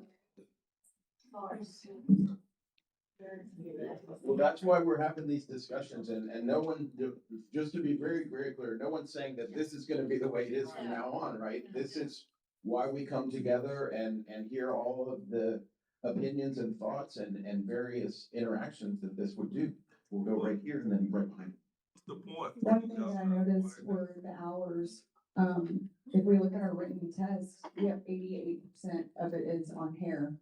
And if you look at that breakdown, it was 20% nails, 20% facial, and then only 30% hair. So 300, 200, 200. I don't know how that would correlate to go into the written test. That doesn't seem to match up when hair is very hair heavy in our test. 40%. Yeah. That is a good point. Also keep in mind, you would have to add the 150 basics. So that does include a large portion on hair, like your disease, your disorders. It's not just the techniques. Go ahead. Yes, and with what Mary Lindsay had to say, just to let TDLR know that for post-secondary programs to be financial aid approved, programs have to have at least 600 hours, or there's no financial aid for our students. Yes, that is correct. I saw your hand, sir. This is my first time ever coming to me like this, but I do want to say this because I've been involved for like 15 years now. This is my first year teaching at Lancaster High School. If we're gonna make the industry more accessible and cutting down the hours, I mean, y'all are throwing out professionalism altogether. That I don't think they're gonna be able to learn theory and learn how to be professional. The more hours you're cutting away. It's like we're giving away the industry. And now it's no more passion in the industry. I mean, this shouldn't even be a topic. I mean, if Texas is leading and we got all of these professionals here and people want to come here, I don't understand why make it easier for people to just jump in. I see students every day that say that they want to be barbers, cosmetologists. I mean, the weaving, I mean, that's becoming a major thing now. They're not even washing hair. And they're working with hair. They're not shampooing and conditioning hair, but they're working on hair. And they don't have to do these things. And it's really blowing my mind. Because again, like if we can hold the power to maintaining the 1,500 hours was already a shock. The hours got cut down from that. And then you take away the instructor's license, and you know you might want to keep the license and stuff the same, but taking away the hours, you're taking away the industry at the end of the day. So I don't know. Good points. Thanks for that. Yeah.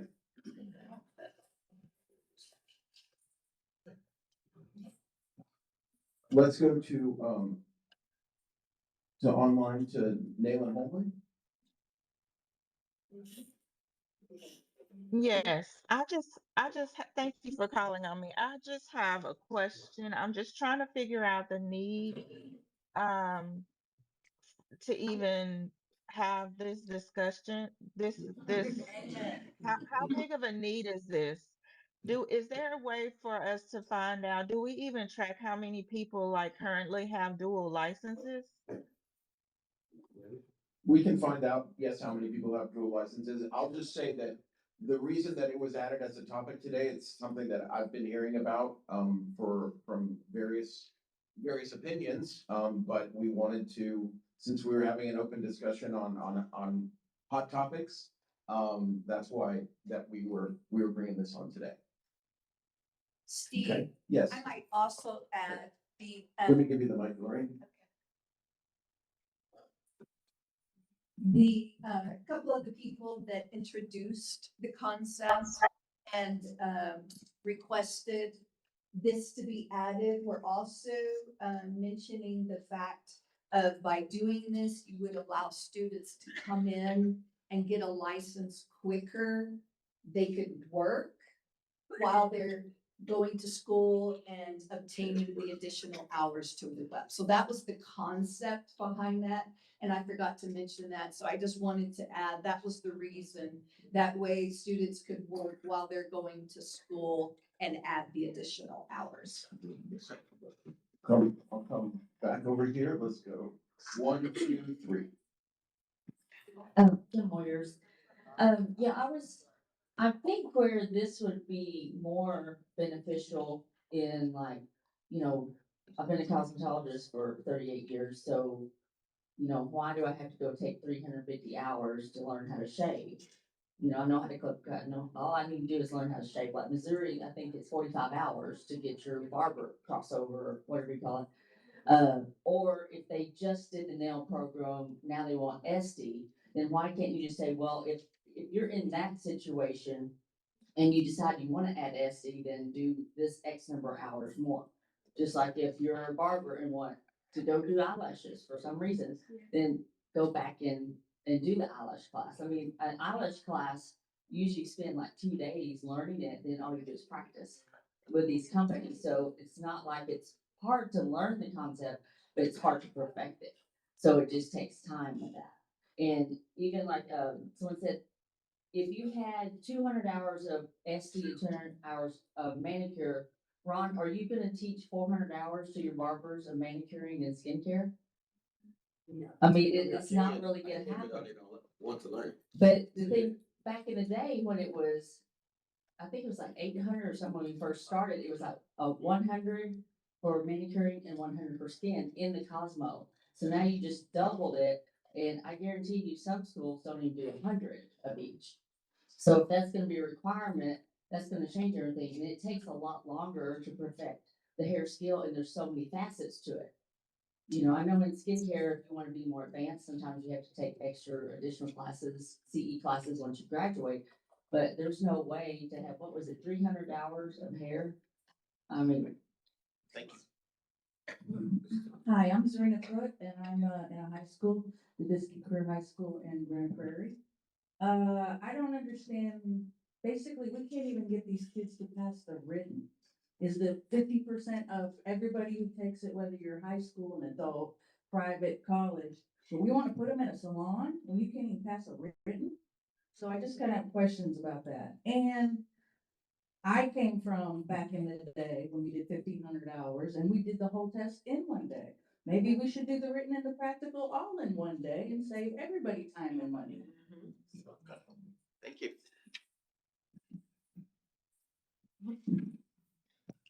Okay, as briefly as it can be said, so from a teacher's standpoint, we're now taking the 1,500 hours that was reduced to 1,000 hours, and now we're gonna really reduce it again, is what I really, in the calculations, is what it came down to.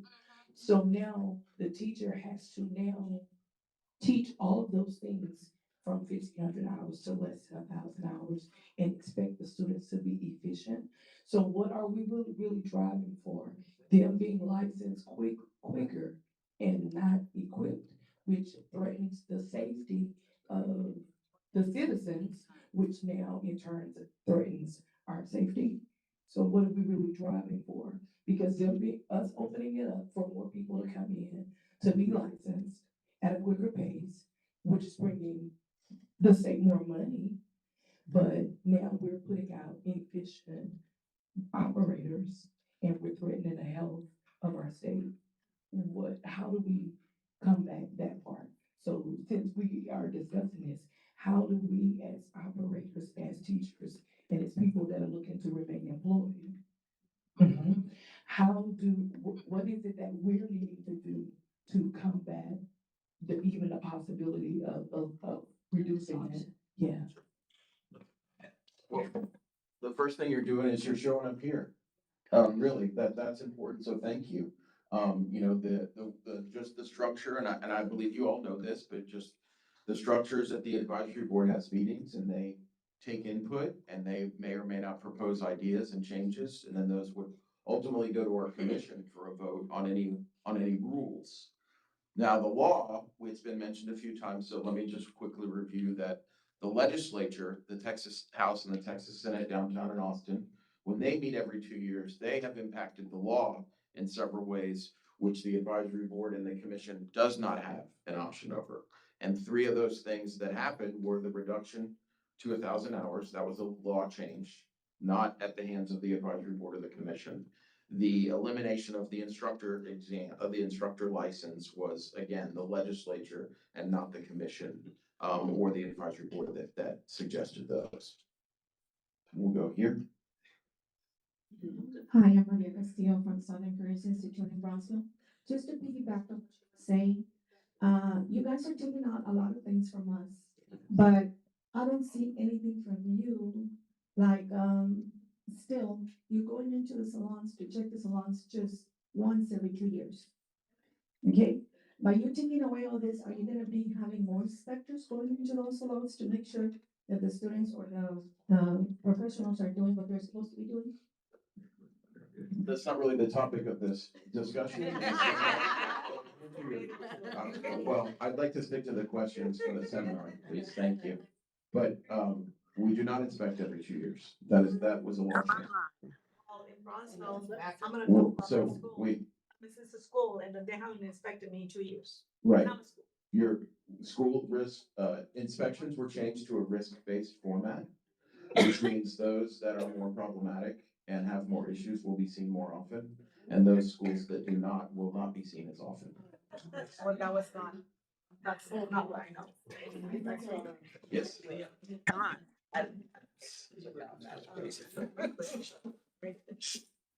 So for the required hours that we just shared, in order for me, I'm originally from Tennessee, so I paid my license for a certain number of years, and so I was grandfathered in to test for barbering. I didn't have to do the additional 300 hours. I looked at the curriculum, I practiced, and I had to do written and practical. So it was a 15-year, I think, minimum that I had to be licensed, uninterrupted, not suspended. That I think that for cosmetology, barbering, manicures, and estheticians, that maybe perhaps looking at a certain year requirement for us to just test to stack the credentials, as opposed to the newer license having the availability to just, move right on in and haven't had any experience. Like she said, it doesn't take us long. If you're a professional, it doesn't take you long how to learn how to razor shave, right? You don't really need to go to school. If you've been actively, most of us do things anyway that just crosses over. I'm not saying we do things illegally, let me be clear. But we already know how to hold a razor with a safety guard. So how hard is it to be a little bit more agile to not use that guard, right? So that's what I'm saying. That maybe we could look at a certain year requirement, that if you've already been licensed for a certain number of time with experience, that you're able to test without having to go to school to get 100 hours, whether it's 300 hours or whatever. And the newer license, like hair weaving, that they shouldn't even have those options. Like, it's just not, it's so new. Well, thank you for that. I mean, one of the great things about this discussion and these comments is that we have a lot of ideas being generated. And that's what the advisory board's here to hear. So thank you. Once again, my name is Leroy Henderson. I'm a barber. I was wondering, with the, how it's being reduced, would that, how would that affect the financial aid part, as the lady was saying, financial aid part?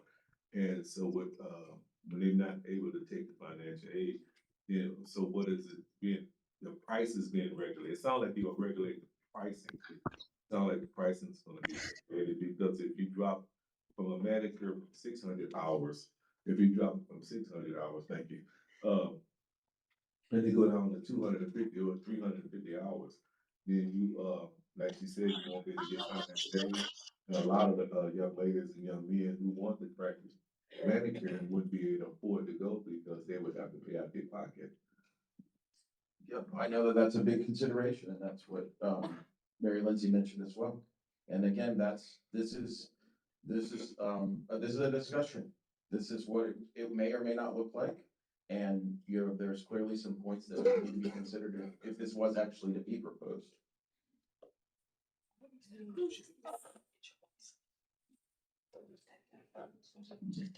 I guess my question is, how is it gonna be regulated?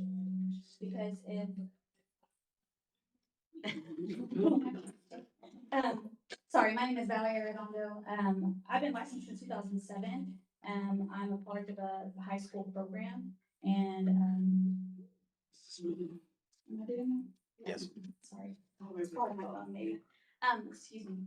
So I guess my question is, how, like, are there gonna be different names for the different hour, like, specifications? Like, say somebody goes in and they only wanna do hair services as far as like styling, is that gonna be a separate license now? How is that gonna be regulated? Well, there is no hair only license. So that would require a change in the law. But as far as this, again, this is not, this is just an idea that is being discussed. It's not, if something like this were to happen, the advisory board would make a recommendation with rules that you all would read and comment on. And then those rules would ultimately be published in the Texas Register for 30 days. This is just basically how any rule change would work. And people would comment, and then the Commission of Licensing and Regulation, we heard from the chairman at the beginning of the meeting, they would convene and vote on whether or not to adopt those rule changes. So it's quite a process that would happen. And it involves a lot of things like this, which is discussions about these ideas. It would require a work group. And just listening, I'm in a public high school, and I've been an educator for 18 years now. Have my license since 1982. You do the math. Looking at all of this, for the financial aid side of it, for everything that goes, the only one that really makes sense to me is the Barber Cosmo crossover, is reducing that one. That's the only one that I see benefits from this, because in cosmetology, you learn all the sanitation as you're doing barbering, right? So you're learning how to put on an eyelash, and you're learning how to do, I believe it's a 14-point shave. Okay, somewhere in that line. And that shouldn't take 300 hours. Plus they don't. It could with some people, but learning how, it's not about, it's about learning it and being able to show the skill for a test versus practicing it, right? Which is basically what our practical exam is, learning it and passing a test versus the actual practicing it, because there's only little sections of everything. Thank you. Will graders have to, We'll come over here. One second. Hello, Lisa Rivera again. I really think, and I could be wrong, but I think the initial purpose of this was for schools or students who decided to change their minds about where they wanted to go. For example, let's say they were taking cosmetology, but then they decided, oh, the cosmetology is not what I want to do. I just want to do manicuring. So the only thing that they would literally be taking over would be the fundamentals. And they would say, okay, 150 hours go to manicuring, because everybody across the board, regardless, this is what everybody learns. Now, that's the way I took it. And I know that Brenda Saunders on here, and she can explain that probably a lot better than I can. So you might want to ask her. I do think that. I'm online. Hi, Brenda, are you there? Yes, I'm here. Sorry, I'm in Okay. San Antonio at the UIL band marching contest, so I was annoyed y'all were doing this today. But yeah, I mean, also it's about, Derek can probably read the exact part of the law. I know it's 1603.2001 that says a specialty license should not be more stringent than the Class A barber or the operator license. And right now they're sitting way more stringent, in my opinion, and I think in the opinion of a lot of our legislators. So I don't believe that we've seen a slow on the eyelash extension specialty license because it doesn't qualify for financial aid. I believe that course may have been set correctly for the amount of skill that they needed to learn. And at some point we have to think about students and the federal push for stackable credentials. I mean, if we take English 1301, that transfers into every degree that we pursue throughout our lifetime. And these skills should be the same. We can't just set requirements for a course to meet the guidelines for financial aid. I mean, let the financial aid people worry about that on the legislative side. But I did manicuring first, and it was 150 hours. So then when I moved into my operator at 1,500 hours, those 100 hours came forward, and somewhere along the way we've lost that. And I just think it's wrong as educators and public servants to expect students to continue to pay for instruction over and over again. And that's also part of the law somewhere that says when TDLR evaluates their transcripts, once they've ruled on that, students should not be expected or required to repeat instruction in content they've already demonstrated mastery of. So once a student has tested for manicuring, they've demonstrated mastery of all of the infection control principles. So, I mean, to require them to repeat that instruction and pay for it is just fundamentally wrong, in my opinion. And so I just think we have to start thinking outside of the box, reevaluating the needs of our students. And, considering that this is an education program, many colleges are now offering associates of applied science in these fields. There's other parts of instruction that we can add to this to meet the financial aid requirements. But, if we're looking at it from the business side of view, then the business of education maybe should be something people are reconsidering, because education is supposed to benefit students. And, I think we're requiring them to pay for instruction and repeat instruction that is no longer needed once they've demonstrated mastery. So I am all in favor of stackable credentials, and it's a big part of our work at FactEd. And I think we need to set the standard across the United States and be the first to do what's correct and fair for our students. Thank you. I want to try to get a few people online, and if you can just keep your comments brief, like everyone else has. Let's see. Dr. Sandra White, Christopher,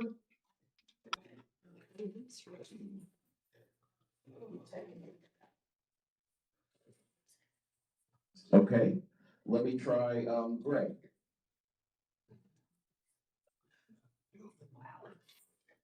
And I'm just going off the names that were on the screen, okay? How about, Hallie Academy of Hair?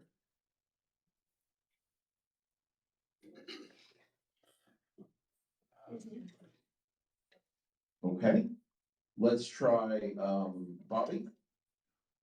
BOBBI. I was gonna say, I'm here. Who is that? Hallie with the Academy. Okay, please go ahead.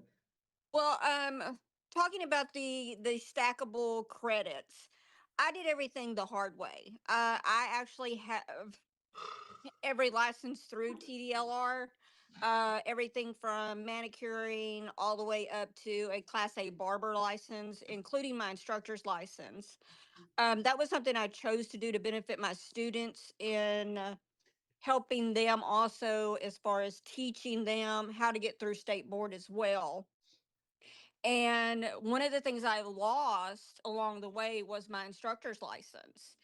And I did obtain a copy of my transcript so I can show my employer that yes, I do have an instructor's license. Yes, I did go through the training, but I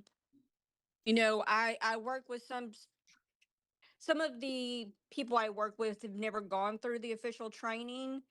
And to me, I mean, there's kind of a lost translation as far as the classroom portion, as far as teaching. But I think having the stackable credentials does benefit us. And I'm a prime example of that. There's nowhere in this building that I can't go. Okay, thank you very much. Let's see, do we have Madeline Johnson?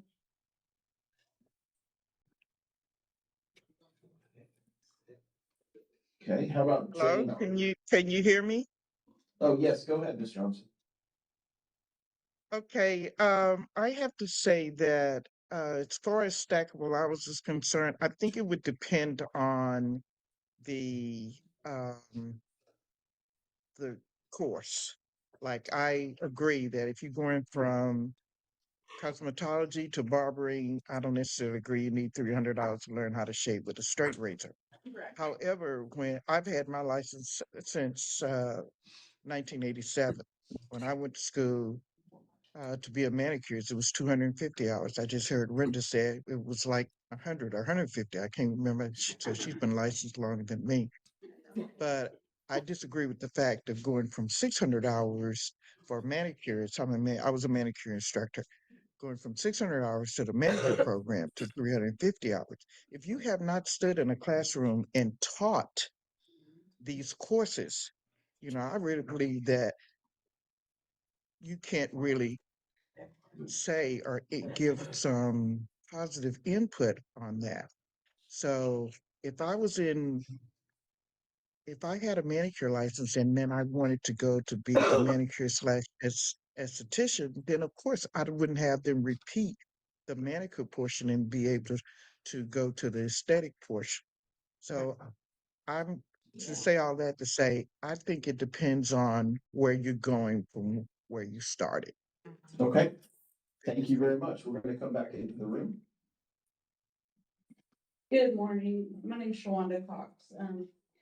I've been an instructor and licensed for who knows how long. I've got my license way back in '94, and I'm dual licensed as well.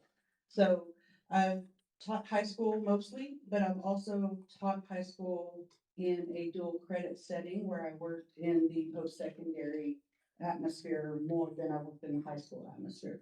And so I think a lot of where the stackable credentials comes into play is where they're trying to align the cosmetology and barber programs and all of the license types into what a college course looks like. So if you were to take like the nursing program, you're going to have, 15, 20 different courses in that program. And I think that's where they're trying to go with these stackable credentials. We can have those manicuring programs, those eyelash programs. The hours You know, those were just an example, and again, I don't agree with the way they outlined the hours. But I think the stackable credentials is something definitely to look into, but maybe adjusting, you know, how many hours for each program, whether it needs to meet financial aid requirements or things of that nature, but to stack them like they would for a post-secondary program. Thank you very much. I want to try to get a couple more comments online before we move to the next topic. Let's see, where were we? Was Jane Archie there? Yes, I'm here. Okay, go ahead, please, quickly. Hi, I'm Jane Archie from JSpeak Solutions. Actually, now I am a CE provider and I work with schools as a consultant, but I've been in the industry for a very long time. As far as stackable hours, I think it's a good idea. I do think you have to modify some of what you have put forward. And I don't know that financial aid should be a worry right now. Who knows who's going to be eligible for financial aid or not in this government as we have it. But I do want to say we're not looking far enough as far as our students, both with the conversation for the practical exam and this conversation. Our students need to go to work, and somewhere we're not pushing that. And I feel that part of it is um, our lack of strictness when it comes to inspections later. And I know you said get off that topic, but if you change the practical exam and get rid of it, then you could use the money for more inspectors. Right now, we're lowering our standard outside, not in the schools. We're lowering the standard outside because we're letting people do everything they can do without licenses, and we're not checking that. Much hard work as you do, we're still not checking it to make our industry look better. So that's what I would say needs to happen. Well, thank you for that, and I will say, if anyone does see any unlicensed activity, please go on our website and report it so that we can investigate that.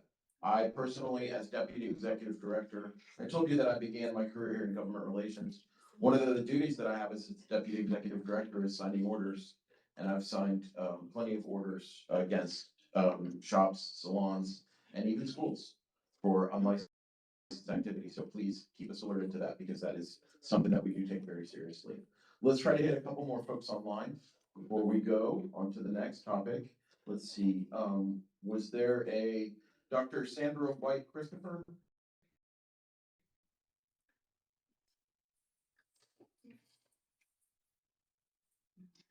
Okay. How about Shalis? I hope I'm pronouncing that right, or Shalis Lucian?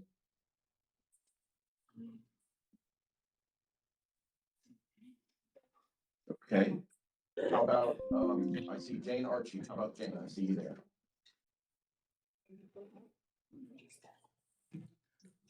Okay. Oh, go ahead. Just getting hot. You did, Jane. How about Jennifer? Okay, Jennifer, go ahead. Thanks. I have students here who often want to go from one program to the other. And the limitation I see in it is just that the state board classes they've taken already, we hate for them to have to repeat. Outside of that, what I feel we're not talking about is the clinical hours. And the hours that I see reduced in this chart are clinical hours. To be a complete SD in a few hundred hours is not an SD who can go out there and get a job. What they're evaluated against and the time that they need to be complete is what happens for them in the clinic. And the SD that gets their SD competency in the COS program is not the same SD who gets their competency in the SD program. So I feel like the thing to measure is in each one of these programs, which state board classes are they taking so that they don't have to repeat those. They don't have to repeat those exams and those tests. But what they're doing in their clinicals and what they're doing for their technical for each one of those competencies shouldn't be compromised in the stackable hours. And it just seems like there's an awful lot of hours being cut in that chart. You know, I just feel like Texas needs to set the tone for not deregulating, you know, that we are the ones to show that the alliance between schools and state is an alliance. And we want the highest standards and we want to produce the highest competencies. So just the more we pull, the more we tear it down, the less we require, the more concerning it is. So I love the idea that an SD, a COS student can go and take the SD program and not have to repeat those classes again and give them more time to study more and become a better SD. Okay. But that's it. Thank you very much. Thank you very much. I'm gonna try again. I thought I saw you come on, Dr. Christopher, Dr. Sandra White Christopher.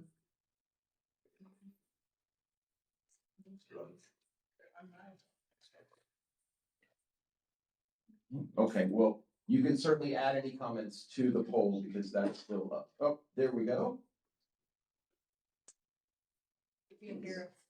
Let's see, it seems like you may be muted. We can't hear you, but we can certainly see you. Could you try to unmute your device? She's not muted, she probably didn't sign up to the. Okay, well, please type in your comments. I'm sorry that we're having some difficulty. Do you see anything, Alex, to? Blocking her? Well, she's here, so yeah. Okay, well, we'll try to come back to you. Thank you. Let's see, how about, Yolanda Matthews Porter?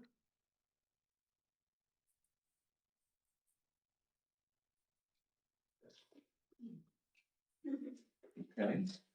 How about C. Cuevas?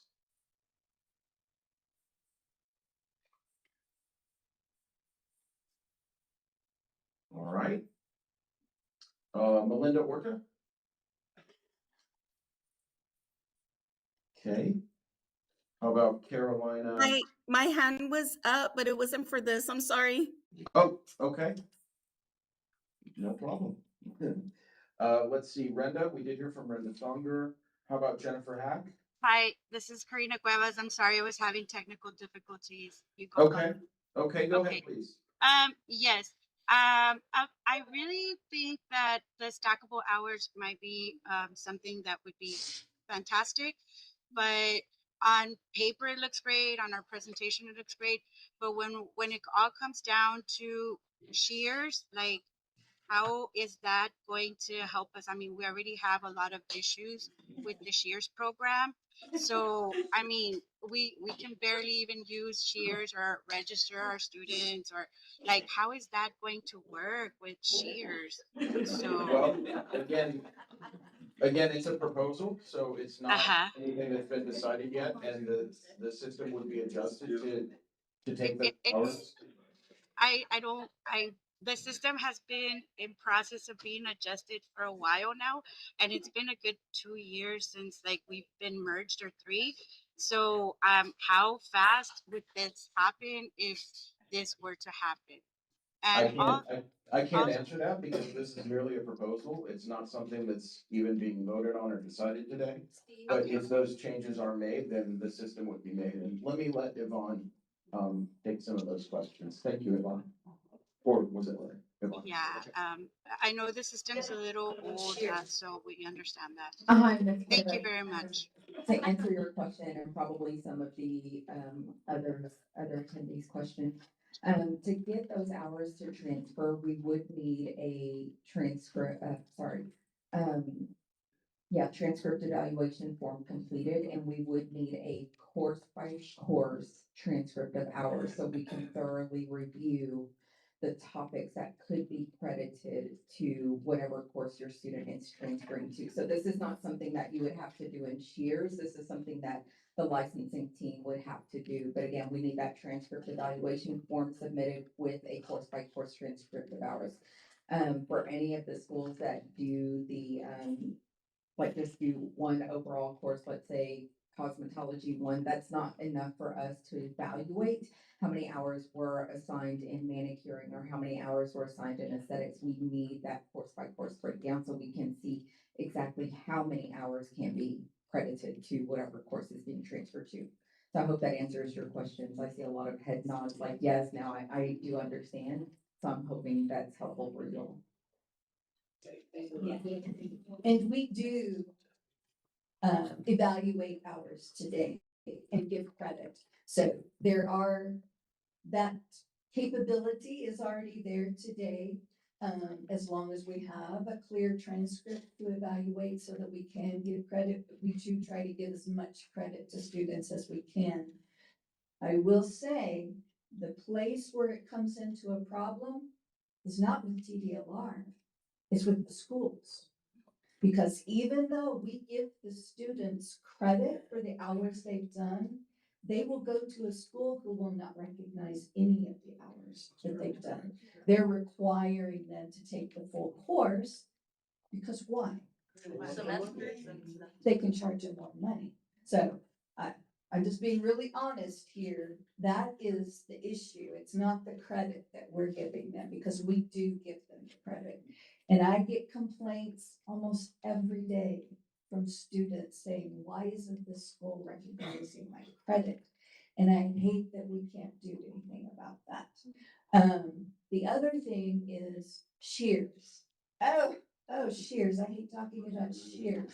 As a pain for me to talk about shears. It has been such an issue since the merge. I'm hoping that we are getting closer to things working better. I appreciate all of your patience. My team has been working so hard to help all of you through these issues. But if I have a vote in it, we won't do any more changes to shears. That would be my vote. Because I'm the one that has to work with IT through all of those issues, and it has been a lot. There's been a lot placed on you all that you have had to deal with as a result of those changes.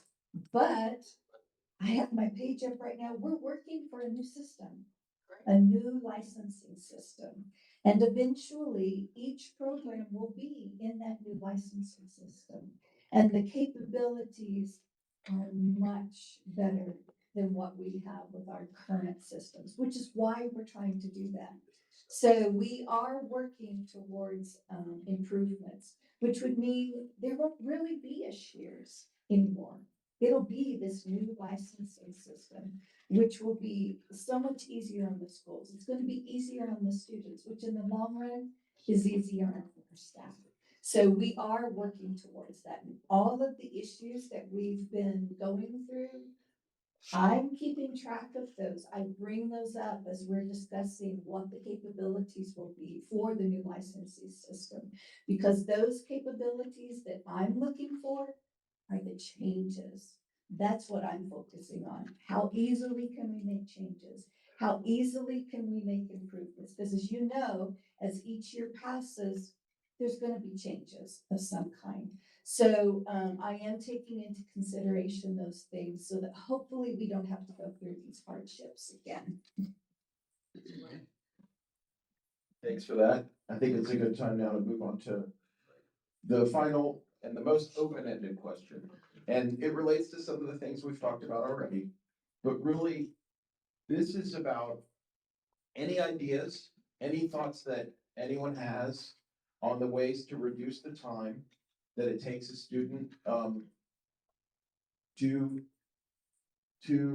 complete school and then get a license.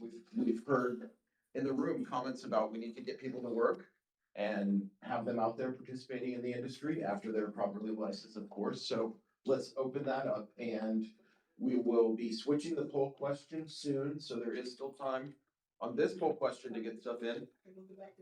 Oh, and okay, let's keep that question up for just a couple more minutes, Tam, and then we'll switch to this next poll question, which is about any thoughts or ideas on the way to reduce time between someone going to school and then completing their license.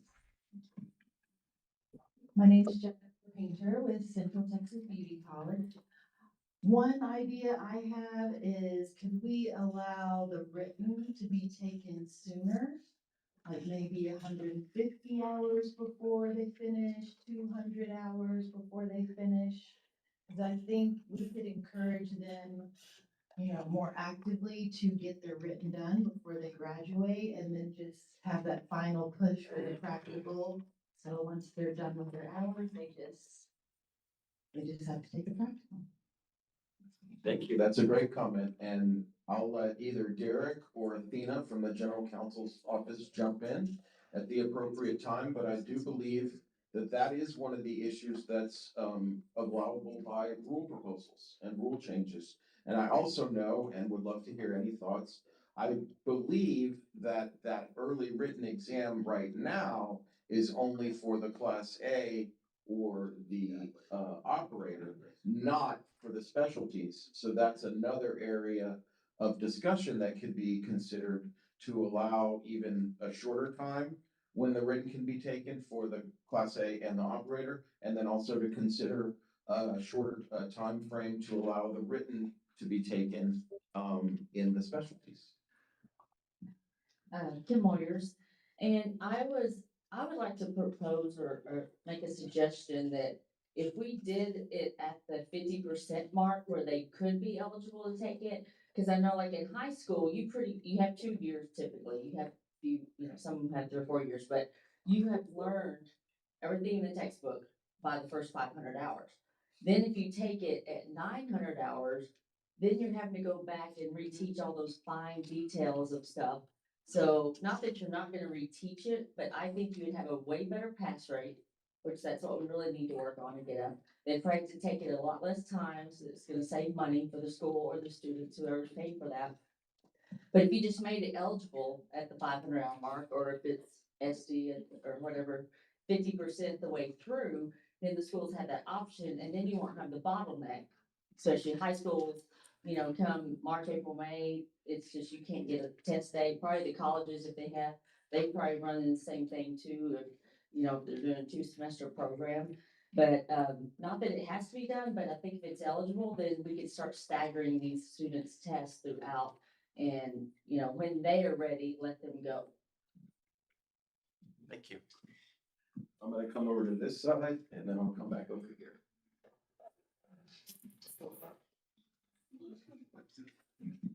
So my name Renee again. I definitely agree with letting them take the test early and, after going in and tutoring them, I realized that a lot of them are failing because the foundation is first.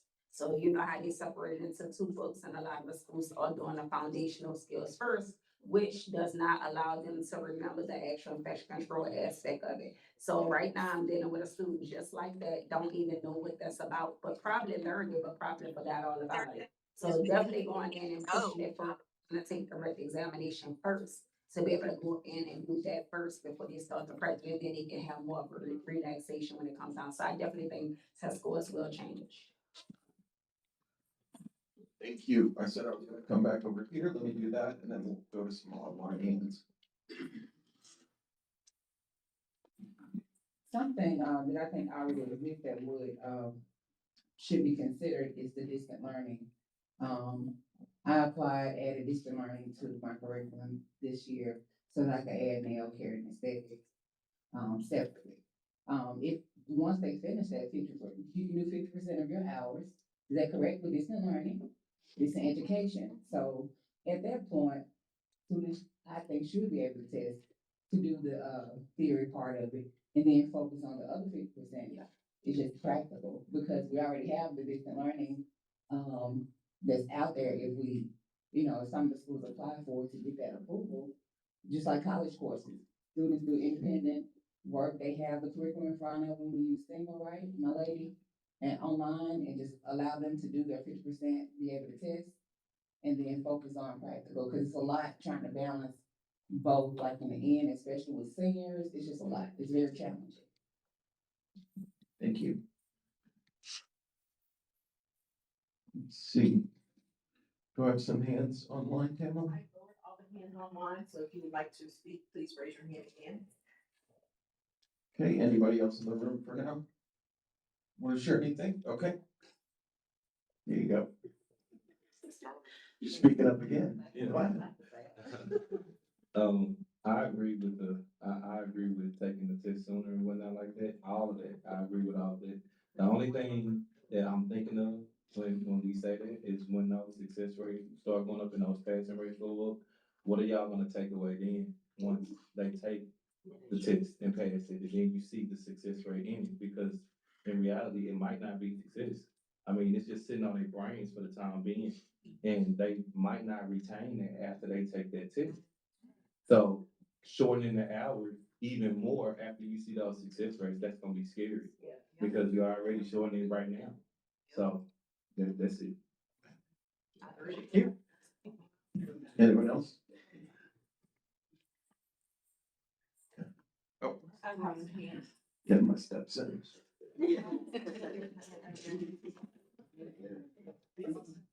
Hi, my name is Sarah Rivera, and I'm a high school cosmetology instructor. I have a student that's a 504 student, so what accommodations are gonna be made for her when testing? And is there documentation that I need to show that she is a 504 student? Those arrangements have to be made directly with VSI. There was a comment earlier, and We forgot to mention that there was some talk about money and lowering costs. TDLR does not collect any money for the exams. That's done directly with PSI. All of the financial part is between school or student with PSI. TDLR has no interaction money-wise with PSI. So I do want to state that. So any accommodations like that are made directly with PSI. And there's a special form, there's a form. There is, yes, there is. You can find it in the CIP. Get it. Yep. All right, let's call some people online. Let's try Bobby, EOBBI. Hello, can you hear me? Yes, please go ahead. Oh, Share your perfect. comments. Perfect. Okay, so I have a couple of things just listening to everybody and having a little bit of experience. First of all, I believe that the practicals provide accountability for the students and a goal. We're setting goals for them to achieve and become more professional and keep the professional in our industry. Also, I don't think we need more graduates. I think we need better graduates. Quantity's not over quality. And so all of this is how you want to speed things up. But I think that's the problem with a lot of things in society. We want quick fixes. But that's not always the best thing because we don't just teach a license of cosmetology, manicurist, esthetician. We're also teaching them business, financing, marketing, time management, unfortunately, sometimes hygiene, appearance, client communication, and they also have to formulate whether or learn how to use these products in the basics, and then they can go out there and use the hundreds of lines that are out there, whether it be hair color or acrylic or chemical peels. An esthetician program um, that is becoming very popular because of the medical industry where people are going in to advance aesthetics. So that might be something to think about. And one last thing, um, what was I going to say? I believe that our standards, by lowering them, and I think a lot of people see this, our students are struggling and they don't know how to communicate. They don't know how to do things in person. So by doing all this virtual and taking away that face-to-face communication, that's what this industry is. Every single one of the programs that we have, they need to learn how to be in person with them. And since COVID and the way things have changed, that's really making our industry a lot difficult. Our instructors a lot more difficult to teach our students because we're teaching a lot more than what you're putting down for the curriculum. And My Lady is a fabulous platform that we use for our curriculums, and they are taking it where it's just a foundations book. Every program has to take that foundations. Then you could do your specialty, do your 1,000 hours, or if they want to specialize and they want to go back for that, don't charge them the 750 hours for an esthetician. Deduct what they've already done in their 1,000 hour program or something like that, and have add-ons Okay, because each program is different. And that's all I have to say. thank you Thank you so though much. for Thank you so much. allowing us to do I'm gonna this. call on a couple more folks online, and as we're winding down, if I just ask you to keep your comments as succinctly as possible, and then I'll get a couple more folks in the room. Let's try Claudia Garcia.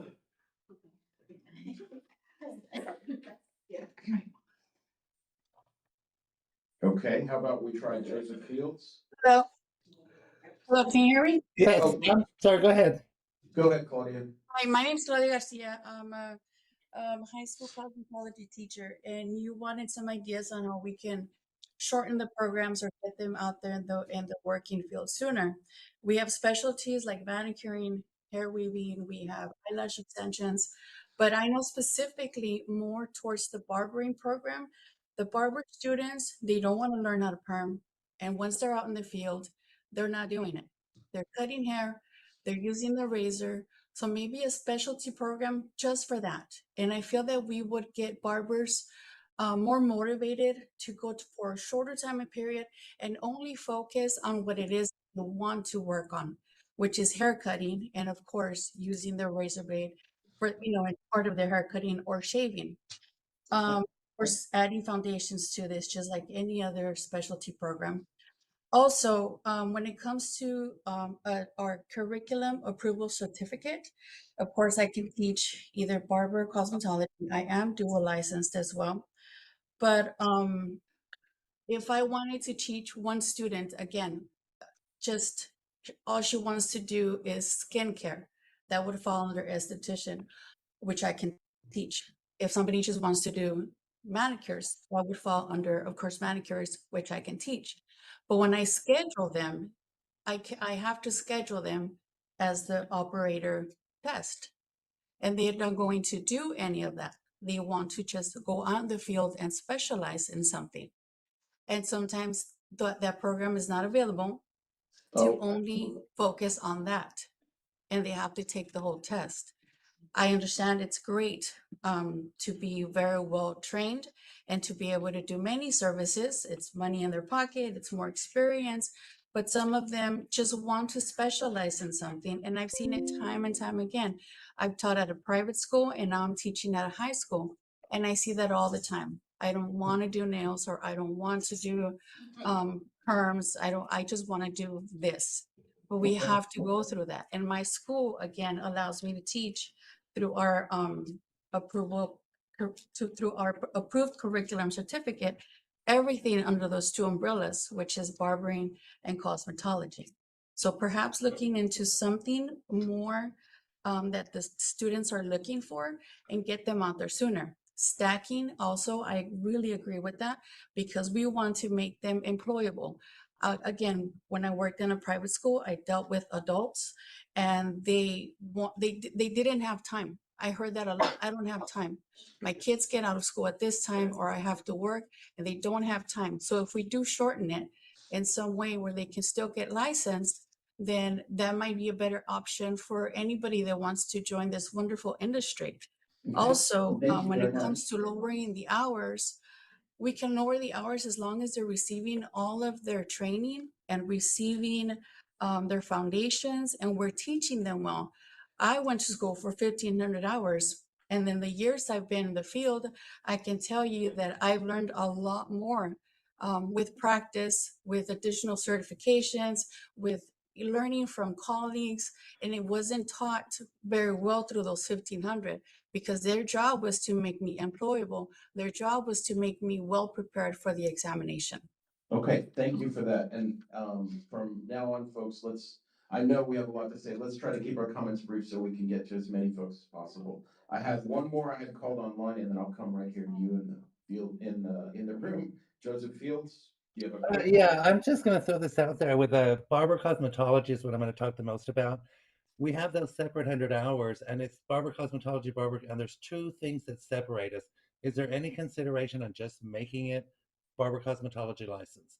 Add the 300 hours, everybody goes to school, everybody learns the same thing, and then when you get out, you decide what you wanna do. Sure, and that is a great question, and that is one, I'll go back, that would take a change in the law, in the statute. Okay, so that would be something we'd have to bring up with legislation. Yes, sir. All right, thank you so much. Thank you. I just had a quick question about the, changing the amount of hours you have to have before you take the written. That would just be optional, right? Even if you lower it to 500, you could still test your children later on, so. If you, your students. Yeah, you're right. So let's just say, for example, that it was 500 hours. They're not required to take the test at 500 hours. They're allowed to. Was that the point you want to make? Okay, great. Thank you. Okay. Sure. So just to answer the question that's presented about reducing the time it takes for a person to get licensed. Currently, I know that it's a scheduling issue with PSI. I don't really know what the issues are, but I just know it takes students a very long time to get a written exam and to get a practical exam. So that's just something that I would feel that TDLR would look at with PSI to make those significant changes. Absolutely, absolutely. Thank you. Okay. I teach in a high school. I have taught in private school. I've taught every one of those licenses. So my question is we have to have a curriculum approved for every subject that we teach. So that means every school really then should have to, if we're talking about the stackable, would we have to have every one of those curriculums approved at TDLR before we could do stackable subjects? Because like I have barber and cosmetologist in this distant learning now, and I just got off the credit hour and got on the credit hour. So then again, we got hours, we got credit hours, and would we have to just have a curriculum that would be everything? Would be nice if someone would help us with that. We could certainly offer assistance if that were to be developed, right? Lorraine, did you want to add any comments to that? Yeah, I certainly do. I will, I'm gonna put a little teaser out there, team. We do have a new initiative that will be starting in 2026. And, TDLR will be offering its first Educator Academy, which will allow us the opportunity to work with you and provide some training, especially to new instructors and new schools. So we are still in the stage of developing everything, but be watching for that because there will be that academy available in 2026. Thanks, Lorraine. Yeah. And there will be no And cost for that. um, It'll be free. Thanks, Lorraine. And then let's keep the comments to this current question, please. Thank you. This is Valerie again. I did have a question about, I know we can't change the legislature as far as like separating barber and cosmetology. That's a legislation issue, law issue. But my question is, I've taken both. I took my barber, to get dual license about 5 years ago. And now I'm teaching both courses. However, I was thinking about if we can change the writtens of the cosmetology and barbering licenses. They're so similar yet they're so different, and the number of questions is, to me, it's too high. I think that we could make it lower, like 75 or something around there for both licenses, and maybe only make the writtens the exact same for both licenses and only differentiate in the practical exam for barber and cosmetology. Thanks for that. Yeah, thanks for this suggestion. Let's try to go and get a couple more folks online. Kevin Howell. Yes. Yes, I just wanted to say one thing. I hear a lot of talk about reducing this, reducing that. I understand we kind of in that microwave era of life. You put it in there and ding, it's ready. You know, but when we talk about each section of this industry, barbering, cosmetology, aesthetics, nails, we can't reduce it to just the technical side. Someone said it earlier. As a professional barber, I'll say from a barber's perspective, barbering isn't just about a fade. Cosmetology isn't just about a color. Skincare isn't just about facials. These are businesses that people are building. Once their license is earned, we're no longer a student. We're entrepreneurs. We're dealing with licenses, taxes, sanitation standards, community health, which is why we have TDLR, especially for the public, and client trust. I'm keeping this short. What we learn in school should prepare us not only for the chair, but for ownership. Because the real test begins when? After we graduate and go into the public. That's why we have you, TDLR. Everything works together in this industry. It's not just about learning a shave. It's not just about understanding the do's and don'ts, recognizing the signs of infection or irritation before that razor ever touches your face. So as we discuss changes to licensing hours, I just ask that we see the bigger picture. We're not producing task doers, we're developing professionals. Barbering, cosmetology, and skincare don't compete. They complete each other. This is an ecosystem, not an assembly line. Let's build policy that honors that. And that's just all I want to say. Thanks, Kevin. Appreciate that. Let's try one or two more online. How about Julie?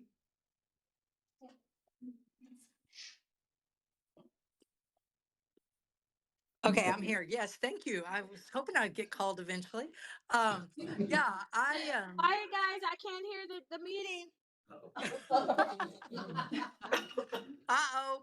Well, anyhow, I think that these have been great topics today, and am coming from a little bit different perspective in that I am a licensed cosmetologist, and like many of you, have had my license for almost 40 years now, and but as an employer, I speak as an employer, and these topics are so very important, and I think there's nobody on here who wants our industry to deregulate, and I don't think that that is anybody's intention to deregulate the industry. It's such a wonderful industry, but thinking along the sides of who comes out and what is produced as a result of what we do, right? As an employer, I would say that, you know, the practical does not prepare a student to be better at their job. Experience prepares someone to be better at their job. I really feel that the practical is something that could easily go away. And as I think Amanda, I believe, was the one that was talking about how that, as a school, you still have ways of preparing your student. And the way you prepare your student, it also has to do with holding them accountable and holding them accountable to do the right thing and be the right kind of student is equally as important as it is putting that student out with a license. Um, a lot of times the people we choose, we can be more selective in who we allow to come on in as a student. And as an employer, we deal with a lot of students who really we have to teach everything. They come out, they graduate, and we're still teaching them everything. And I think the biggest thing today is really accountability for expectations about being on time, coming dressed professionally, making sure their hair and makeup are done, and just the package deal that comes out as a student. And so no test prepares them for that. It's really the expectations that are set either at school or at the workplace Okay. and how well we hold those people accountable to do the right thing. And that's everything from sanitation to execution in the store.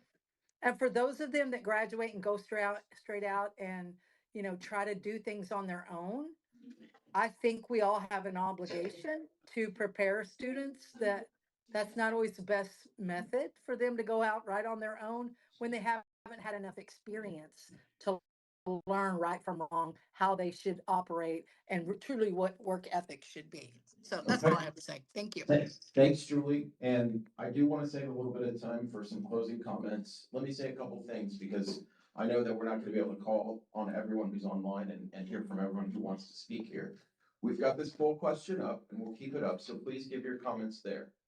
We are going to be taking a break and then there'll be an advisory board meeting. And every advisory board meeting, just like every commission meeting, gives an opportunity for public comment. So I don't want anyone to think that today's it and we're done. If the industry demands, we can have another summit and we can continue these conversations.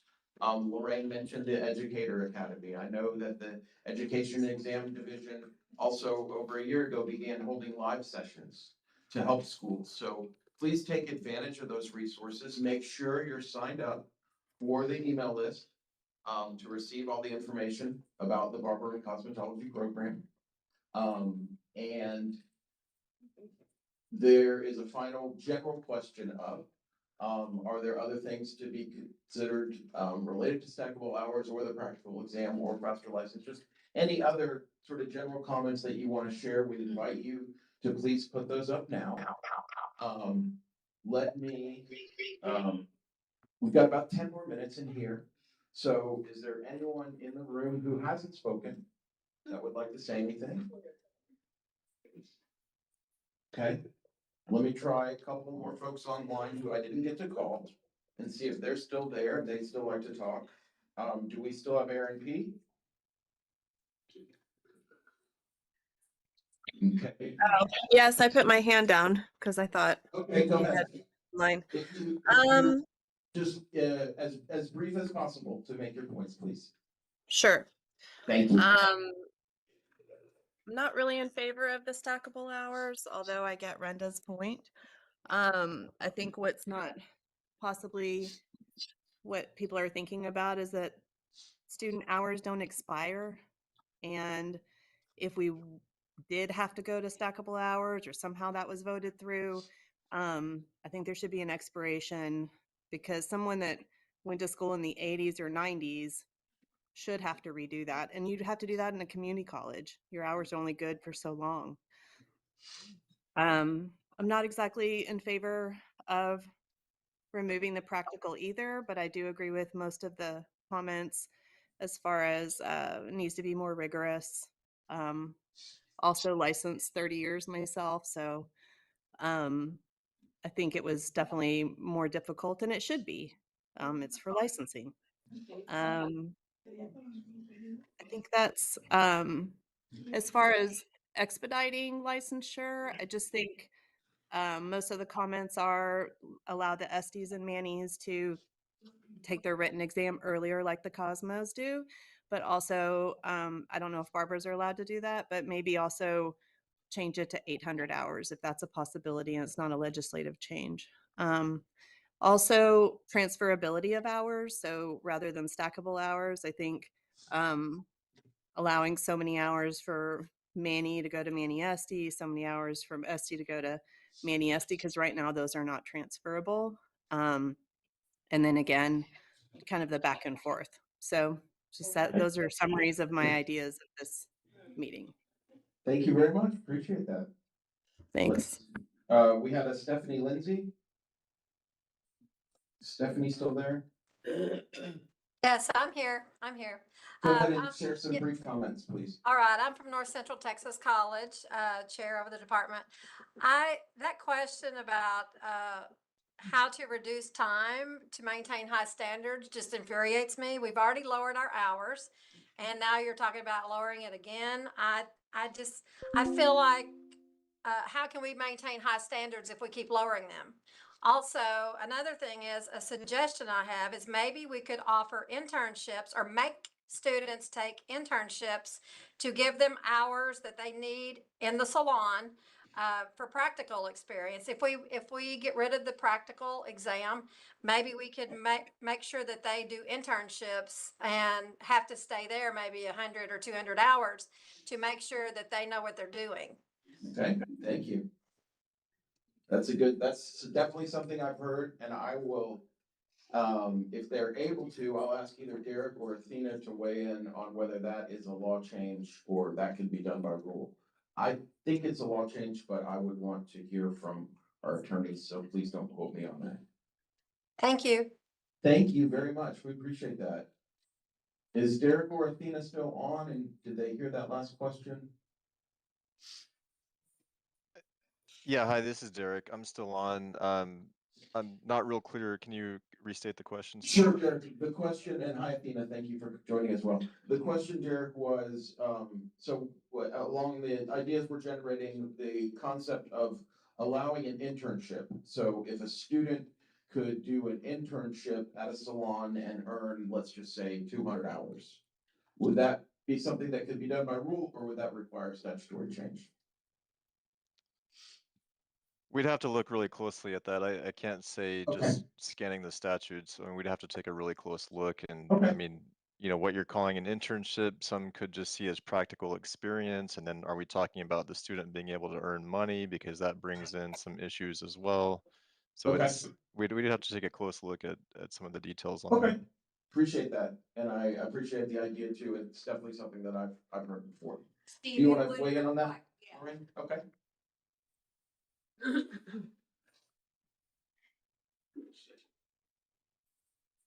It would require some changes to the statute if you're gonna have those hours apply towards the license requirements.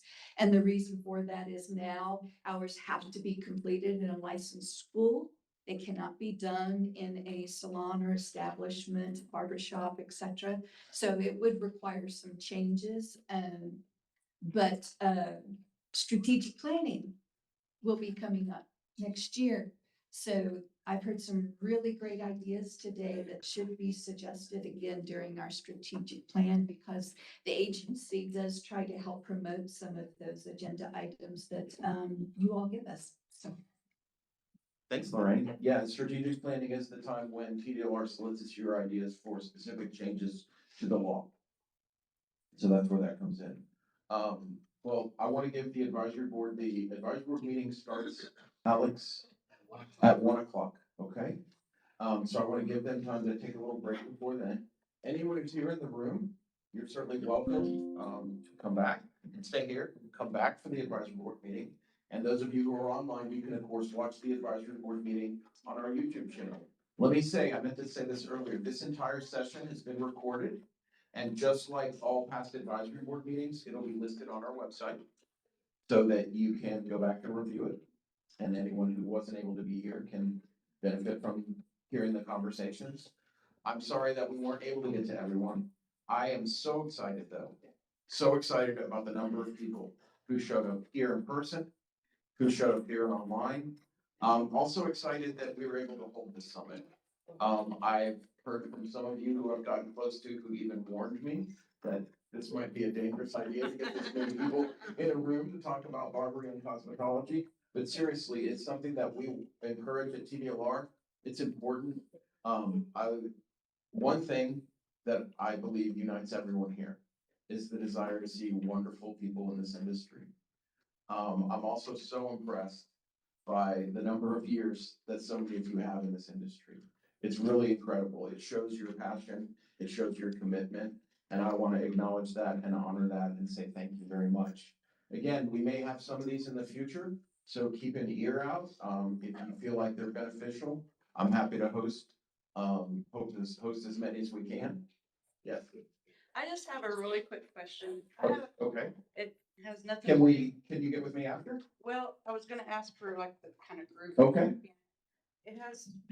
Nothing to do with the actual meeting, but I have a friend on Facebook. She owns a hair weaving school and she's asking me some questions and I have no clue. So if anybody would be willing to hang out and discuss some hair weaving school questions with me, I would appreciate it. Thank you. Sure. We'll be sure to have some folks do that. So again, on behalf of the department, on behalf of the commission, thank you all so much for being here.